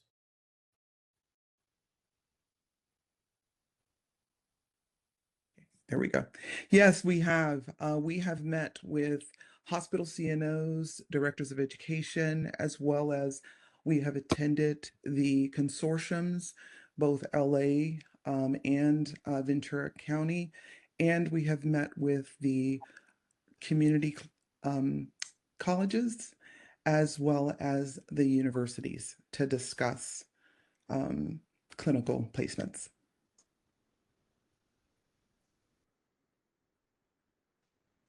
Okay. Just a quick follow-up on that. Were you done, Dolores, or? Go ahead. Well, so of course, LA, the region is very heavily affected, and we hear every committee meeting about how, bringing in new students into an area that's, so impacted, displaces other students. So maybe you could just give us a little color in terms of how those conversations went and where you hope to do your clinical placements. That's exactly Sure. what Yes, thank you, Tricia. Absolutely. So I just want to say thank you, first of all, for having us present our feasibility study. And so the work that we have, and also I just want to give a little bit of my background. I just came from California Baptist University as the Associate Dean of Clinical Academic Practice Partnerships, and I have extensive experience in this area of clinical affiliations, and worked with the hospitals in the Inland Empire and the consortium on innovative ideas around how to get our students placed. And I've shared those same ideas here in this region, where we've talked about what are the displacements, why are the displacements happening? And one of the things that we have discovered in our conversations is that for the community colleges, that because the nurses graduate with an ADN, sometimes the hospitals are really looking for BSN. And so we talked about what is it that we can do to support the community colleges in getting their students who will be coming out with an ADN BSN prepared. And what we have found also that the hospitals, because they're looking to go magnet, in order to have magnet status, these nurses need to be BSN or master's prepared. So rather than looking at it as a competing, we're looking to our community colleges as working together, collaborating so that we can actually support them getting clinical placements through concurrent enrollment, for example. And so another experience I want to share is attending. Some of the hospitals have their own consortiums. So you have the large consortiums in the region, and then some hospitals choose to bring the universities and colleges to the table. And I just experienced this last week where all of the colleges were around the table and they were selecting their, the units that they wanted to be a part of. And this particular hospital had over 10,000 slots, but last year only, maybe 50% was actually used. And so that showed me that at least in Region 5 or in Ventura County, there are availability. And so it's just a matter of just what Loretta said, being part of the consortiums and talking it through and working together. It was a beautiful scene because there were some universities and colleges that said, I only need 6 weeks. And the other colleges says, well, how about if I could take those other 6 weeks? And so there was really a great collaboration. And so Pepperdine, we really want to be a part of that. Those conversations, we will be at the table ensuring that we have a collective agreement and collaboration and innovation around clinical placement.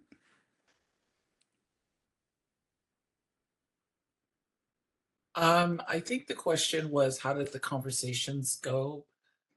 So you gave an example of one conversation, but were there others with either community colleges or four-year institutions that you had Yes. conversation? So the community college, there's one community college that we talk with. They're actually Orange County, and they realized that we are not going to be in Orange County, but the discussion still was, we support Pepperdine. And also, how can we work together to have a platform such as CCPS, or there's a platform in Michigan and a platform in Austin, Texas, where they are bringing groups together on that platform. So it was really about strategies on how we can work together. So that was one conversation. The other conversation with the community college was about concurrent enrollment. So that was a positive a conversation to where, okay, can we work together? We also talked about, they were at the table at the hospital, and yes, we do want to work together. We want to be able to share, and then also coming up with creative ideas. We talked about pediatrics and mental health and how those areas are largely impacted. And so we were talking about ideas on, where can we go for peds? We talked about community clinics. We talked about, again, share it there, because pediatric units are closing all across California. So what are where can we go? Can we go into schools? Can we go into camps? And so, and in sharing in those, joining together to go to these places, and also creating clinical spaces like mobile health clinics. That's my specialty. That's the area of my expertise. And so we talked about those things. Those were the conversations that we had.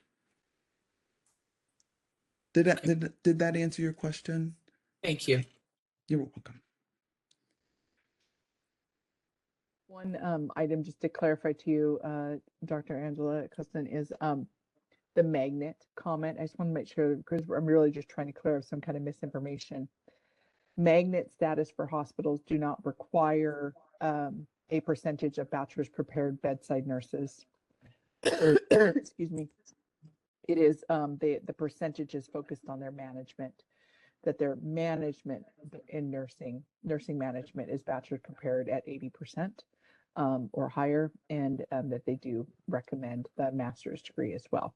But your bedside floor nurses, there is no requirement to have a bachelor's degree, so they can take associate degree as well. Thank you. Thank you, Lori. Are there any more BRN moderator comments? We haven't gone out to open comment on this. We're not yet. in, we're not in public comment yet. So before we do the motion, can we listen to public comment? I would love that. BRN moderator, can you take us to public comment? We'll be opening for public comment now. Please refer to the screen share for members of the public to see how they should type in their requests for comment. I've activated the question and answer feature. Members of the public can indicate they would like to make a comment by typing into the question box, "I would like to make a comment." Please remember you will have 2 minutes to make your comments. I will not give a reminder as your time approaches. I do not want to interrupt you nor cause you to lose your train of thought. I will mute your microphone and inform you that your time has expired, and we'll move on to the next member of the public. I'll pause for a moment for members of the public to type in, "I would like to make a comment." Committee Chair Dominguez, there are no public requests for comments on the WebEx. We have no in-person requests for comments in BRN Sacramento. Would you like me to close this window? Yes, please. Thank you. Just ask a quick question of Dr. Poston. Where do you anticipate having most of your clinical rotations? Will they be kind of north into Ventura, or will they be south into Los Angeles? Of course, it makes a difference in terms of what regions are the most heavily used by other students. Yeah, so our goal is to be primarily in Ventura County. So Los Robles, for example, is one of our partners. Dignity Health, Northridge is one of our partners as well. And Kaiser Permanente would be another there in West Hills. We have a total of 8 facilities that have agreed, because we're also looking at long-term care facilities as well, like Kindred. And so.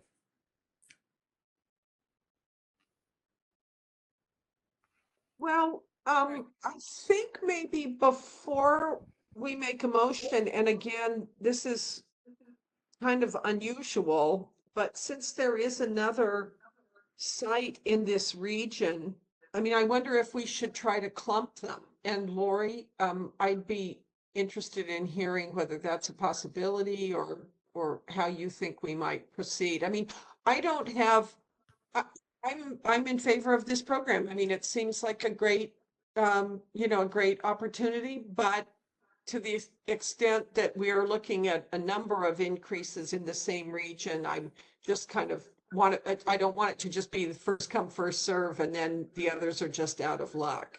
Lori, any advice for us in terms of how we can evaluate these? Yeah, we can kind of bring forward Sochi at this point as well and kind of talk about them. So the first one on the table here is, I just got to find it here, sorry, Pepperdine. And you guys are requesting your enrollment numbers. I'm sorry. I'm just trying to pull it. 20. It's every fall. 120. And so that's 88 students in the fall and 32 students every spring. And so you can, as a board, take a look at that. So 88 in the fall, 32 in the spring. And then take a look at Sochi's numbers. And Sochi is asking for, excuse me, 30 students 3 times a year. And that would total 90 students for them. And so we have a total of 90 and 100. What was the other one? I'm so sorry. My brain is kind of scrambled right now. I just had a coughing fit, which is why I went off camera.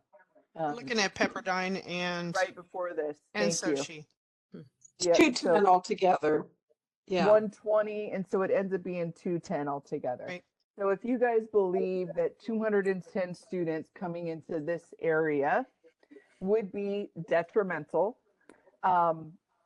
then you guys can kind of look at how can you guys be fair with that, right? These are both 2 new programs that haven't been brought forward to the board to consider. They're wanting to know, is it feasible for them to do this? And if it is feasible and our board said yes, then they go forward with the self-study stage, which typically takes about 6 months, depending on how responsive they are with their self-study and how quickly our NECs can review that and get out and do a review of their campus locations and verify resources and all that kind of stuff. So if that's an issue, you guys can maybe look at the numbers and say, you know, I don't think that we can do 210 into this region, but how can we choose a number that would be equitable for all? And so you may choose that, you know, one's asking for 190, one's asking for 120. You bring them both down to 90 and you go from there. Or you might say that, you know, 180 is still too high of an impact in this area. Let's look at how we can bring, you know, 160 into this. And then one gets 80 and the other one gets 80.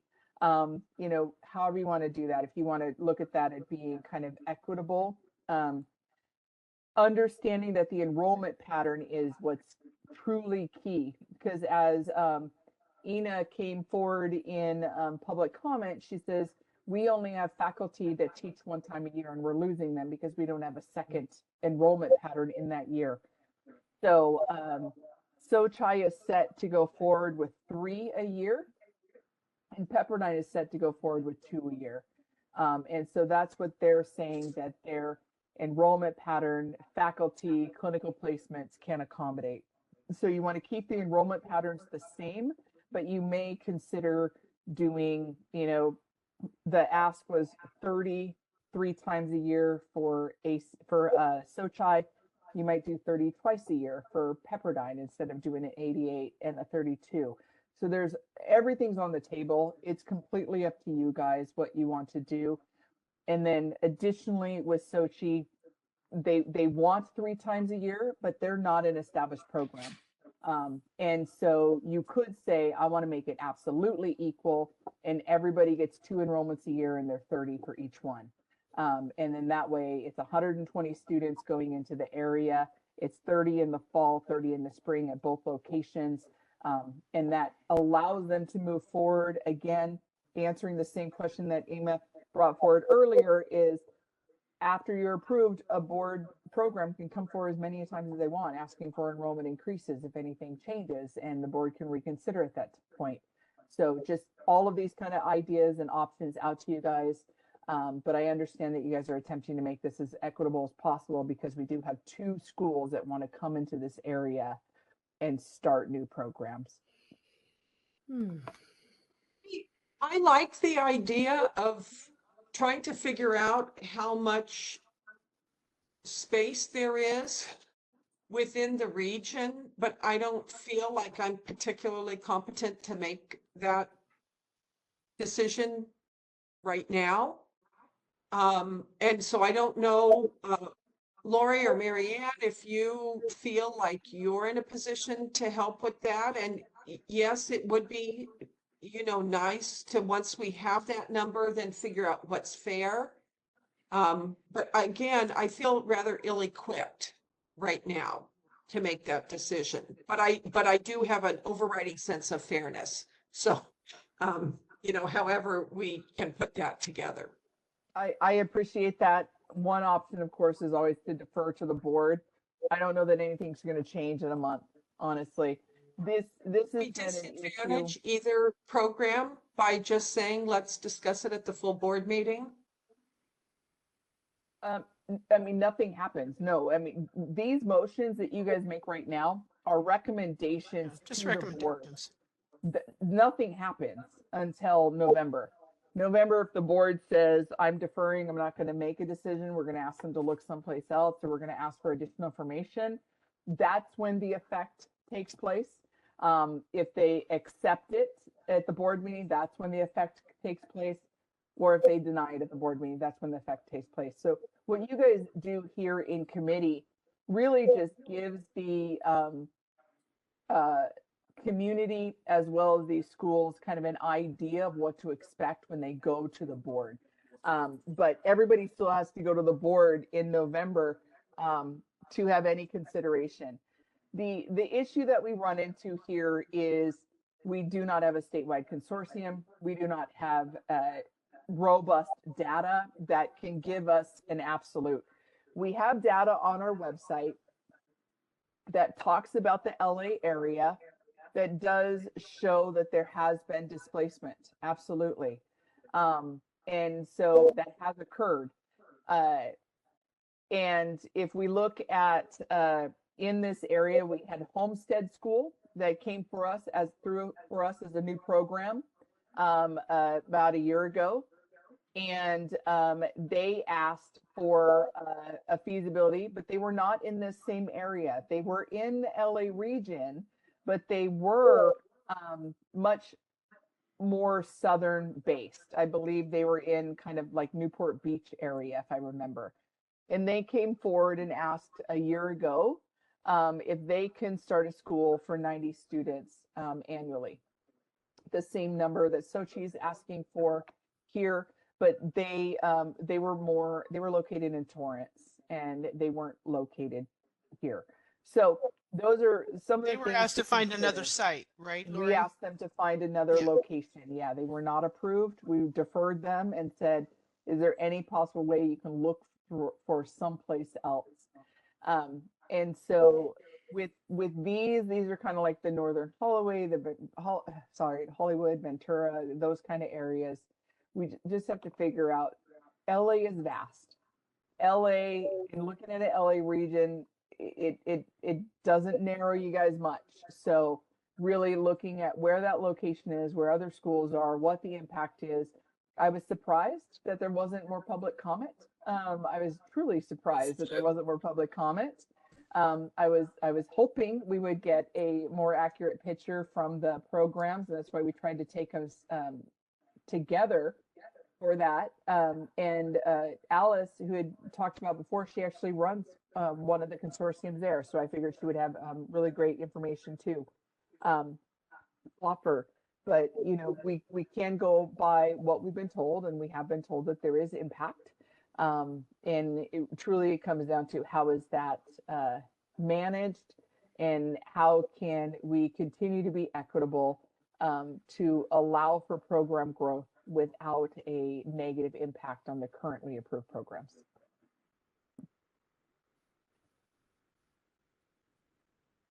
And all we really have, Tricia, as far as what we know to be concrete data, is the data that we give you on the data sheets that shows the decisions we've made, the students in the pipeline, like Lori was talking about earlier, what we can really look at, because we have no jurisdiction over the facilities, so we can only look at students in the pipeline who we've already approved that are going in, that take between 2 to 4 years to get through the program in order to make it to the workforce.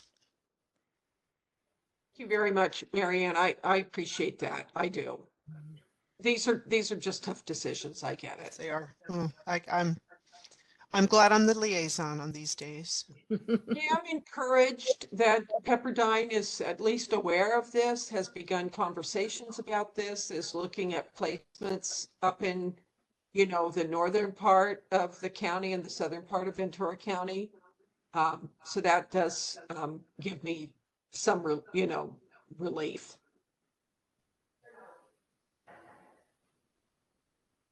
Should we bring it to a vote? We don't have a motion yet. Oh, Motion So- up on the screen. so let me make a motion to recommend acceptance of the feasibility study to the new pre-licensure program requested by Pepperdine University baccalaureate and entry-level master's degree with a enrollment pattern of did we Did you say decide on an enrollment pattern? 32 students Hey, in the spring? Hold on, real quick, Sorry. Jovita. Sorry, I know there was discussion about possibly altering the enrollment numbers. Was that decided on, or are you guys going with the full request?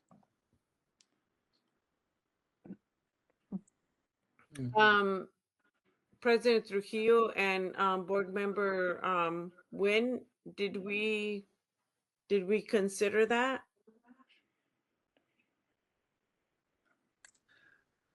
I am open. We should reduce it modestly. I mean, of course, President Trujillo, I'd be interested in your thoughts on it, but I wonder if maybe 60 and 30. I don't know if that's significant, but CN 32. 60 and 32, sure. Okay. I have a question before we move forward. Dr. Kostin, can you tell me how the 88 and 32 student kind of thought process came into your head? And then we are doing both the baccalaureate and entry-level masters. So can you tell me how many of those students would be a bachelor's student that you're planning to enter, and how many of those students would be a master's student that you're planning to enter? So we're planning on 56 in the initial enrollment, and then 16 pathway and 16 entry-level masters. Okay, so we're And talking then Michael- about 56 is generic BSN, correct? Yes. Starting from correct. the If I can- initial general educations, everything all the way through. Your pathway, what are you considering pathway? So I want to defer to Dean Faulkner. He wanted to thank make you. a comment, so just So want that to I- bring that up for A him. 2-year ADN, right? Going in. Would that be pathway? So our BSN program will have a 4-year and a 2-year pathway. The 4-year pathway BSN will be 56 students in the fall only. Okay. Pathway BSN will be 16 students in the fall, 16 students in the spring. And the ELM pathway will be 16 students in the fall and 16 in the spring. And our intent in designing the BSN with 2 different pathways is the 4-year pathway will draw traditional undergraduate students similar to the cohort of students Pepperdine draws. The intent with the 2-year pathway is to really serve our local communities of Ventura and Los Angeles County, to draw from our community college system, to draw from the region, to provide an opportunity for those students to get into BSN programs to serve the local community. So that was the intent in the design there. And then obviously the ELM is serving a different market. Yeah, and I have a question on the 16 pathway for the 2-year BSN. Are you asking for them to be completed at the community college so they have an associate degree and they're licensed as an RN, and you're doing an RN to BSN program? Or are you asking for them to just do their prerequisites at the community college, no nursing courses, and do all nursing courses in preparation for their licensure, in addition to like your stats and your research and such as part of your bachelor's program? If you're doing an RN to BSN, which means they've already completed the community college and they have an ADN degree and they're licensed, That's not within our jurisdiction, and you can enroll whatever you want. And we wouldn't even have that on the table today.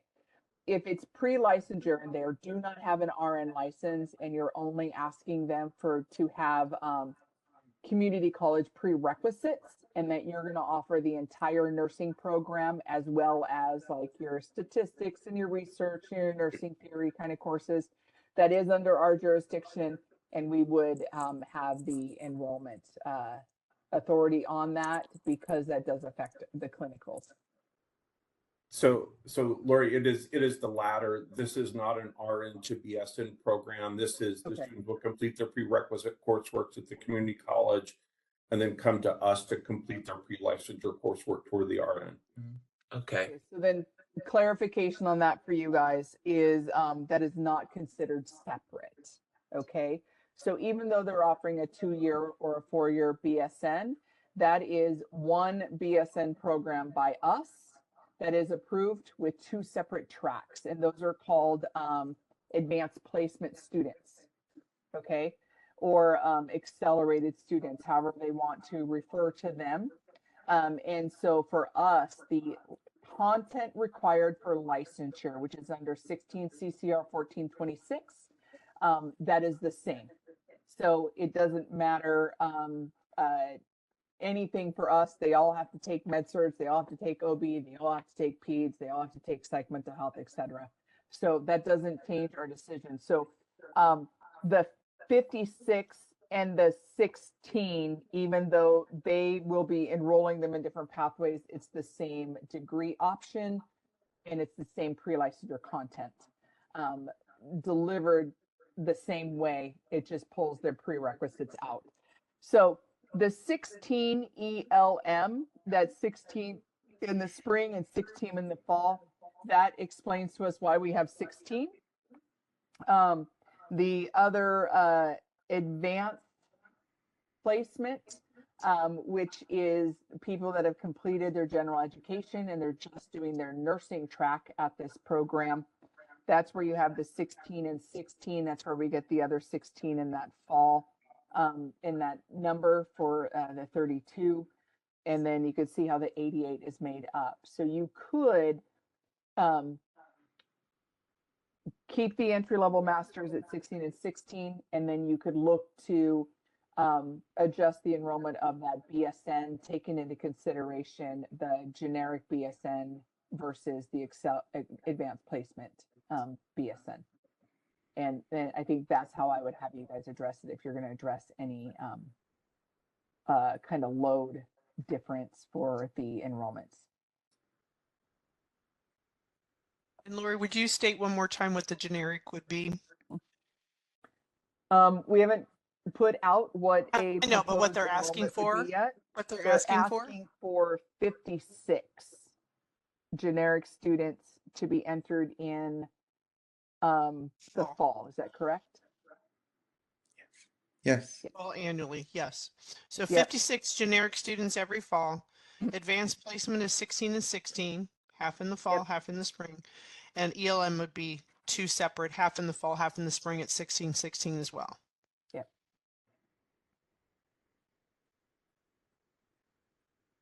Thank you for that clarification. I'm inclined to reduce to 80 versus the 88 on the fall and keep the 32. So my question then, that would most likely it would affect either your entry-level masters or your accelerated BSN. Well, I was If looking you're- at the entry level and the pathway staying at 16, but the Okay. BSN is at 56, correct? It is. So do you want to So decrease? you just want to reduce the, just to 48. reduce the BSN? Yeah, because the cohort, it's 8 students, correct? Per clinical. clinical, And yeah. it depends on the site. It does. Some go down to 5, some go down to 6, but Got it. I would say on average, if you're looking at a bell curve, about 8 is where we're back up to. We're not at the 10 where we used to be pre-COVID. I'm just going to throw it out there. when you're adjusting numbers to a specific track, that does become kind of an issue, only in the difference between the 4-year and the difference between the advanced placement is not our nursing courses. It's only the general education courses. They don't affect clinicals. They don't do anything.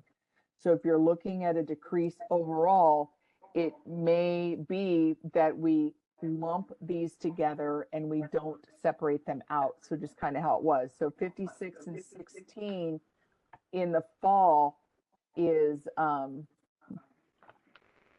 72. And so if we say that you want to decrease that fall enrollment for BSN, you would just decrease it to a number and they would choose whether it's advanced placement.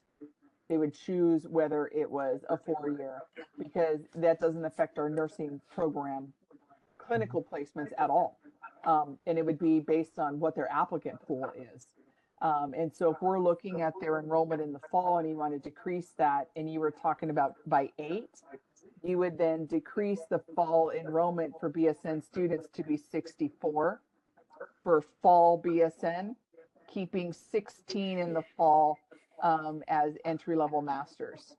And then the 16 and the 16 would be your advanced placement in the spring and your entry-level masters in the spring. And so if that's what you would do, you would just kind of clarify that out. And I could write that out if that's something that you guys are agreeing to for this one. But that did only decrease by 8. Their total enrollment stands at 112 instead of 120. And then taking into consideration, we got Sochi coming forward that's asking for 90, 30 each one. I am taking that into consideration. Okay. Trisha and Jovita, any thoughts? I definitely like those numbers. I would be open to that. Reducing by No, 8. at this point, it feels kind of like a good guess. I appreciate your thinking about it, Dolores. So yeah, I'd be willing to go along with that. Okay. So I know that the motion was made up until the enrollment numbers. So I will repeat the enrollment numbers so that we have those clear. And then you guys can just if you agree, and then we'll get a second. So that is it. Every fall, they enroll 64 baccalaureate level students and 16 entry level master students. And then in the spring, they enroll 16 advanced placement baccalaureate students and 16 entry-level master students. Does that sound accurate to what was discussed? Yes. I and Jovita eyes that. Okay. And then we have a second. Jovita seconds. Okay, and Who's Dolores. got the motion? I'm sorry, who's the motion? I believe, Jovita, didn't you read the motion? Oh, I did read the motion, and then so you're the first. So Jovita's the first. Who's the second? I'll second it. Win. Thank you, Trisha. Okay. And We've we already already went out gone to out. public comment, so you guys can do a roll call vote, and then Sochi will come up next. Okay. We will be already opening for did public public. comment now. Wait, we did public. We already did public comment. Oh, sorry. No worries. That's okay. Thank We you just so need much. to do a roll call vote. I Jovita Dominguez votes yes. President Trujillo. I vote yes. Board Member Nguyen. And yes. Motion carries. So if we can take Sochi forward, and I would ask that we do a lunch break after Sochi. So that Yes. my board I need staff sugar who's been to on my since brain. 9 a.m. Yep, can do that. Okay, let me move down here. We're going down to Sochi, who is 8.8.5. on your agenda. This is the discussion and possible action regarding a feasibility study for a new pre-licensure nursing program, Southern California Health Institute, Associate Degree Nursing Program, as we keep referring to them as SOCI, but that's it, Southern California Health Institute. Information on this program can be found starting on page 185. This program is in person, so they will be on site in Sacramento for their comments. Southern California Health Institute has submitted a feasibility study for approval of a new associate degree nursing program in North Hollywood, Los Angeles County. Currently, the college offers programs in massage therapy, sports and rehab, physical therapy aid, medical assistant, medical billing and coding, personal fitness, and certified nursing assistants. Their enrollment request, as we talked about, 30 students, 3 times a year for an annual enrollment of 90 students. The growth in that area, again, students in the pipeline is 188.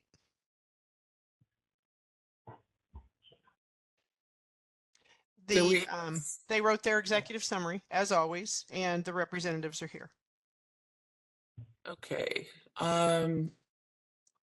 Is Judy Corliss there? Yes, she is. Yes, I am. Yes. Thank you so much for rearranging. We had flights at 5:30 and we may not have made them. So this is, I would like to introduce the owner of the college, Dr. Marina Esount, and our Dean of Education is Dr. Jessica Calio. And I'll have her speak in just a minute. I fully understand what you guys are going through as it relates to the clinical sites. And we have a presentation here with no displacement with any other schools. All the clinical that we have only has one LVN rotation in one of the sites. We've been very careful about how we've selected them, and this is an ADN program. And our owner has many facilities that she's not able to get RNs for. So she decided she would add this program and be able to give job opportunities. So other than the normal, things that you have in our packet, I personally spoke with all the schools around. I did not speak with Pepperdine, and I'm happy to work with them. And you'll see the list of all the schools around. Nobody had a problem with us from Channel Islands all the way out to Gloria Blotti with Glendale Career, just all around, and you'll see that in your packet. So we had no negative comments of any kind, and we've not had any clinical relationships that have had anybody in the recent years bring their students in. So I'd like to have Dr. Esount just speak with you for a moment about why she really wants this program in her area. Good afternoon. Thank you for accommodating us. May I continue? Yeah. Sure. And Go then I ahead. have a Okay. couple of questions and comments. Go ahead. Sure. The reason we have decided to open an RN program is because we have facilities that serve elderly and disabled. Those include long-term care facilities, congregate living facilities, subacute units of SNFs, and adult day healthcare centers, where we employ a lot of nurses, and it was always a problem to find an RN in general, a good RN in particular. Although we're very happy with our employees. We have many of them, but it was an ongoing problem for us to find qualified RN. And since we had a vocational school since 1995 with allied health programs, we have decided to add a nursing program to that, to our portfolio, and train our nurses the way we would like them to be trained and to see the professionals that we would like to hire and to keep our standards high. It's hard to not only find an RN, but the qualified and the good one.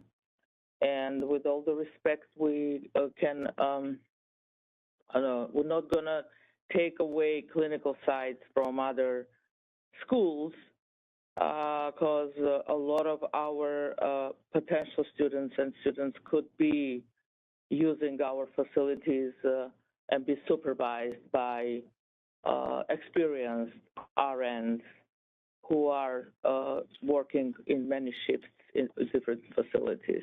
So I think we are a boutique small school. Don't need hundreds of students a year, just to satisfy our needs and to keep our standards high. This is what we're looking for. And I hope you'll help us to accomplish this goal. Yeah, we're asking for 60 the first year because we would have 2 start in April. We would have 2 rotations of 30, and then after that, 3 rotations of 30. And, we feel we have enough places to even not only place them, but also give them job opportunities. So, and you had a question, Dolores? Yes, I do. Your executive summary was very, very difficult to read. A lot of the information were jumbled together. And I understand you are a former BRN board member, so you wouldn't be, this is not new to you. You've looked at other executive summaries, correct? And I've done many, yes. It was very difficult for me to find information in this. And all right. There were areas. Well, I apologize for that. Yeah, I think some of the questions weren't answered, and it just seems to ramble on. So I don't even know where to begin to research any of this information. I appreciate your submission. And to the NECs, thank you for trying to interpret this information that was given to you. But quite frankly, I would like to recommend that this executive summary be rewritten. I'm sure you can find good examples. What is it that you didn't find that you want? Because, we have our amount that you always ask, what is the cost? We have the, history of the college. I put everything in here that they have done. So what would be missing that you would need clarified if I am to rewrite it? And I'm happy to do what you'd like before the board meeting, but I'm wondering. Sure. I don't want to take the time and go through each section. I'm sure your NEC can help you with that. But before this goes to the board, and it does need to go to the board first. Never had this happen. I'm going to recommend that it get rewritten, that it be rewritten, okay? Because right now in this format, I cannot submit this to the board. With regard to your school, I appreciate the director speaking to us. And I appreciate you looking at possible impaction and working to avoid that. I really appreciate you doing that. And that's really all I need to say. Are there any other committee members that have any other questions? I would just agree with you. I thought it was maybe it was just because the punctuation wasn't there, but it just felt like it just ran on and on and on. And it was hearing that there were sinks and microwaves in the student, we don't need that kind of detail. We really need to know what the school is going to do and, where you're going. And I also thought it was strange that even just in the very beginning, I'm going to get to the page, on page 186, where there'll be a skills lab with 8 patient beds, head walls, and all equipment to to have our nursing cohorts learn all their fundamentals of nursing, approximately 7 adult beds and 1 pediatric. I mean, I couldn't even really picture what that would look like. I mean, it was hard to know what this program is going to look like based on the information that we have. And again, to bring in 90 students into a heavily impacted area, which we hear about every single time we meet, and you know, everybody said, no, there's not going to be any problem. It's just kind of hard to imagine that there's not going to be any problem bringing 90 new students in to an area that we know is very heavily affected. So that's my kind of 2 cents on this. In the self-study, we bring in the actual pictures of our high fidelity sim lab and our nursing skills lab, which we have the space for both. And most recently, we were told, and you know, Lori had mentioned it on the last meeting, we're not spending money on it. We have the, we've already had Laerdal out. We have all the equipment ready to go, but until the feasibility is approved, they don't want us, you know, to go forward until we go to self-study, which is doing what we said we were going to do.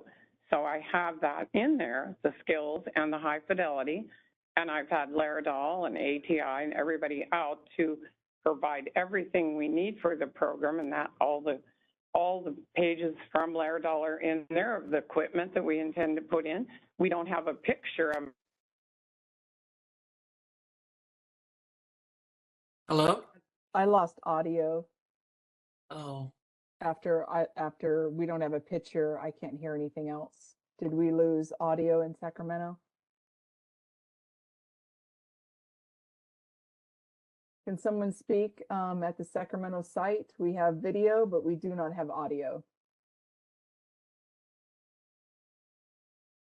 It looks like Judy Corliss is speaking potentially still, but we cannot hear her.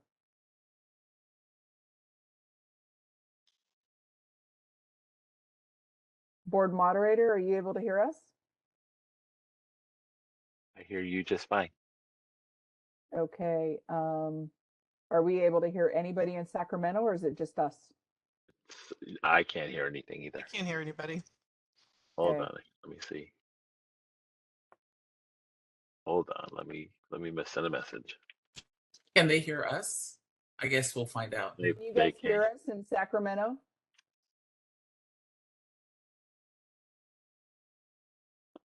It does not look like anybody's nodding their head or anything, so I don't think they can hear us in Sacramento. We cannot hear them, they cannot hear us. So maybe a cord got unplugged, or so it looks like I just heard that, so maybe Sacramento's muted on screen. I don't show that they're muted. I actually don't show a microphone emoji at all. Yeah, I don't show one either. I do see a microphone that's muted. You The do. Bear at Okay. Sacramento on their picture. Oh. So if you, ours, we don't have anything on our side. Hold on. oh, now it's Can you guys open. hear us There it now? is. Yep. There we go. We can hear Okay. you now. Yep. We don't know where we got cut off. So what was the last thing that you guys heard? Early, it was when Judy was talking about the self-study phase, and that she was trying to paint a picture of what the simulation lab would be in the feasibility, and as if they got approved, then they would go to self-study. But just to kind of cut off and redirect, I just want to make sure that we have a full understanding here. All of our schools function in this same way when they're coming in to ask for approval. And the feasibility study that follows the EDP IO1 step 2 outlines A, 1, 2, 3, 4, B, C, D, E, F, G, and note that must be completed in that report. They present that to the NEC. The NEC reviews that in detail, and it has a lot of probably addendums and pictures and stuff like that. But that is not what goes forward to our board. What goes forward to our board after the NEC reviews is the 6-page executive summary that is provided by the school, so that school has a voice what they want to present to our board, because the agenda item summary is what our NECs present to the board.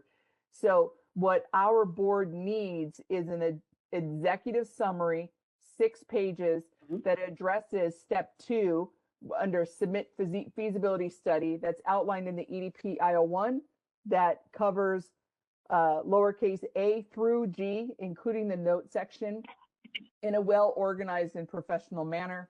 And once that is received, our board can consider that at the board meeting.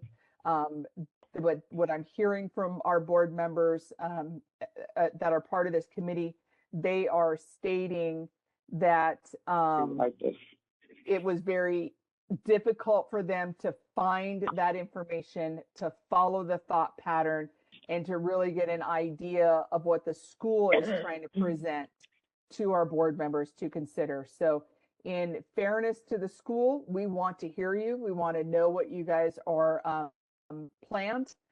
We've heard from our NECs. We want to hear from you. So if you could please revise that executive summary to follow the format as outlined in the EDP IO1 in a professional manner and have that ready for the board to consider. That's when I believe our board members would want to hear you. So they haven't made a motion yet, but that to me was kind of what I gleaned from the discussion between board president Trujillo and our board member Tricia. Laura, you summarized that perfectly.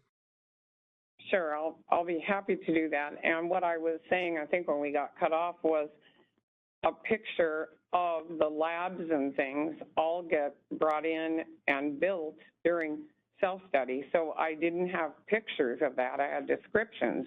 Then I have the $350,000 document from Laerdal, which explains the... I think you're misunderstanding, Judy. That's not what we're asking for. When you write an executive summary, that paints a picture for our board members to follow. So we don't want a physical picture of the location. We want a written explanation of how you meet each one of the items, A 1 through 4, B, C, D, E, F, G, and note. And if you can follow that as outlined in law on the EDP IO1 under step 2, that will help them. What we typically have people do is they start off and they do a header, description of the institution, fill that in, make sure they address the history, the accreditation status, the type of nursing, and if an applicant does not have. And I know that you put some stuff in there and you were talking about the accreditation status, the stuff that I noticed in your executive summary, and I believe our board members did too, is you included approvals that are not accreditors in that statement. And you talked about other areas that say you're approved to take these students. Those are not accreditors. Accreditation status is your WASC. Accreditation status is your CCNE, your NLNAC, your ASIN, et cetera. So we're asking for accreditation, not approvals to teach a certain type of student. So that would need to have information that's cleared up. The type of nursing or allied health programs, that was pretty clear. It just needs to be worded more appropriately. And our NECs are experts in this. I'm sure you will hear from them and they'll give you a direct rundown of each of the items that just need to be cleared out so that our board member can hear the voice of the program and really dive into that prior to coming into the meeting so that they can ask you some thoughtful questions and make a decision, hopefully in your favor, at the board meeting. Sure. And so I did put ASSET and BPPE, those are accreditors. So they're not WASC accredited, so I did with that. Judy, it needs to be rewritten. Yeah. Yep, I'll rewrite it, not a problem. I'll do it exactly as you like. Yeah, so at this time, barring any comments from the committee members, do we have any comments from the committee members? No? No. Okay, at this time, I want to make a motion, and that is do not recommend acceptance of the feasibility study of the new pre-licensure program. Let me clarify. At this time. Dolores, if you're saying do not recommend and our board takes that recommendation, they will not be approved at all. If you're asking to defer so that they can bring this information to our board, It's a motion to defer to the board. Got it. Okay. So I would like to make a motion to defer the feasibility study of the new pre-licensure program requested by Southern California Health Institute Associate Degree Nursing Program with an enrollment pattern of 30 students 3 times a year for an annual enrollment of 90 students. And do you want to come discuss to that the, number? you did, I just need to know which board meeting, this November one, or do you think they'll need more time? And you would like them to go to the February one? If it's just a rewrite of this and they have all the information, I believe they can be prepared for November, but you may want to ask them. We need to discuss the number of students, I believe. So any comments from the committee on whether we should discuss this and go to February board meeting? Go ahead, Should we give them November, and if need be, defer it to February? Board can always Give do it it done, for the don't board at worry. that point. But if you think right now we can just defer to the November board, then you just need to find, you said motion to defer, you read everything. And the only final statement that needs to happen from Dolores is say to the November board. Well, I don't need to mention the enrollment requested, correct? No, you're Okay. deferring anything. It'll It's be up not for making a discussion. single- Yeah, Yeah. yeah, deferring So- means we're doing nothing. Yeah. I would Yeah. like to defer the acceptance of the feasibility study of the new pre-licensure program requested by Southern California Health Institute Associate Degree Program and to the November board meeting. And at that time, hopefully we will discuss the requests of the annual enrollment of 90 students, and also they will have their executive summary rewritten. Thank you. I Did I second. include everything I needed to include? Nope, that's it. You did Okay. it. Jovita got a second, so we'll go out to public comment. All right. We'll be opening for public comment now. Please refer to the screen share for members of the public to see how they should type in their request for comment.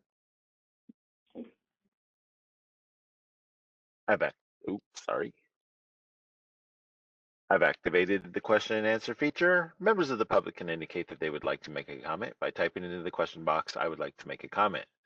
Please remember, you will have 2 minutes to make your comments. I will not give a reminder as your time approaches. I do not want to interrupt you nor cause you to lose your train of thought. I will mute your microphone and inform you that your time has expired, and we'll move on to the next member of the public. I'll pause for a moment for members of the public to type in, "I would like to make a comment." While we're waiting for that, I just want to confirm for my notes and for us to work with the program. What we're asking for is a new executive summary. That's what they need to bring forward. There's nothing else they need to bring forward except that. And I know you're going to discuss all the other stuff, but okay. Yeah. All right. And Thank you very just much. For clarification, when we say we're not asking for anything else, we don't know because our board committee members were not able to truly read that executive summary and process it. When they get the Oh, professional so you don't know if you'll need executive anything summary- else.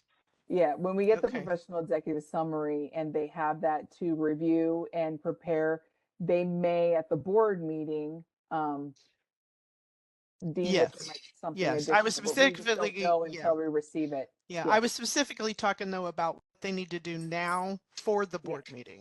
Yep, So, okay. now is the summary, A new hopefully answering all that, Professional executive summary. Okay. please. Thank you so much. Ella Unzion would like to make a comment. 1 second, please. Ella, go ahead. Hi. My name is Ella Unjian, and I have been an owner and operator of healthcare facilities for the past 25 years. We are specialized in ventilator care, tracheostomy, wound care, TPN, provide comprehensive physical, occupational, and speech therapy services. Over the years, I have personally witnessed the ongoing shortage of registered nurses, making it a constant challenge to find and hire qualified staff. I am a strong supporter of Sochi School, and I have opened the doors of my facilities exclusively for their students to complete their clinical rotations here. We will offer them 2 shifts, Monday through Sunday, for these rotations. And we are eagerly anticipating to launch of the Sochi School RN program, as several of my CNAs and LVNs are very interested in enrolling in their registered nurse courses. Thank you so much for the time. Thank you. Thank you for your comment. Committee Chair Dominguez, there are no other public requests for comments on the WebEx. BRN Sacramento, do we have any public requests for comments? And you are muted, by the way.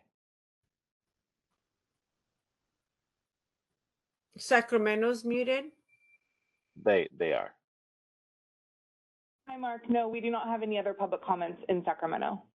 Thank you. Committee Chair Dominguez, would you like me to close this window? Yes, please. Thank you. And I'd like to take it to a vote. I, Jovita Dominguez, votes yes. President Trujillo Trujillo votes yes. and Board Member Nguyen. And yes. Motion carries. Okay, so we're asking at this point to take a lunch break. We'll let you guys decide for how long.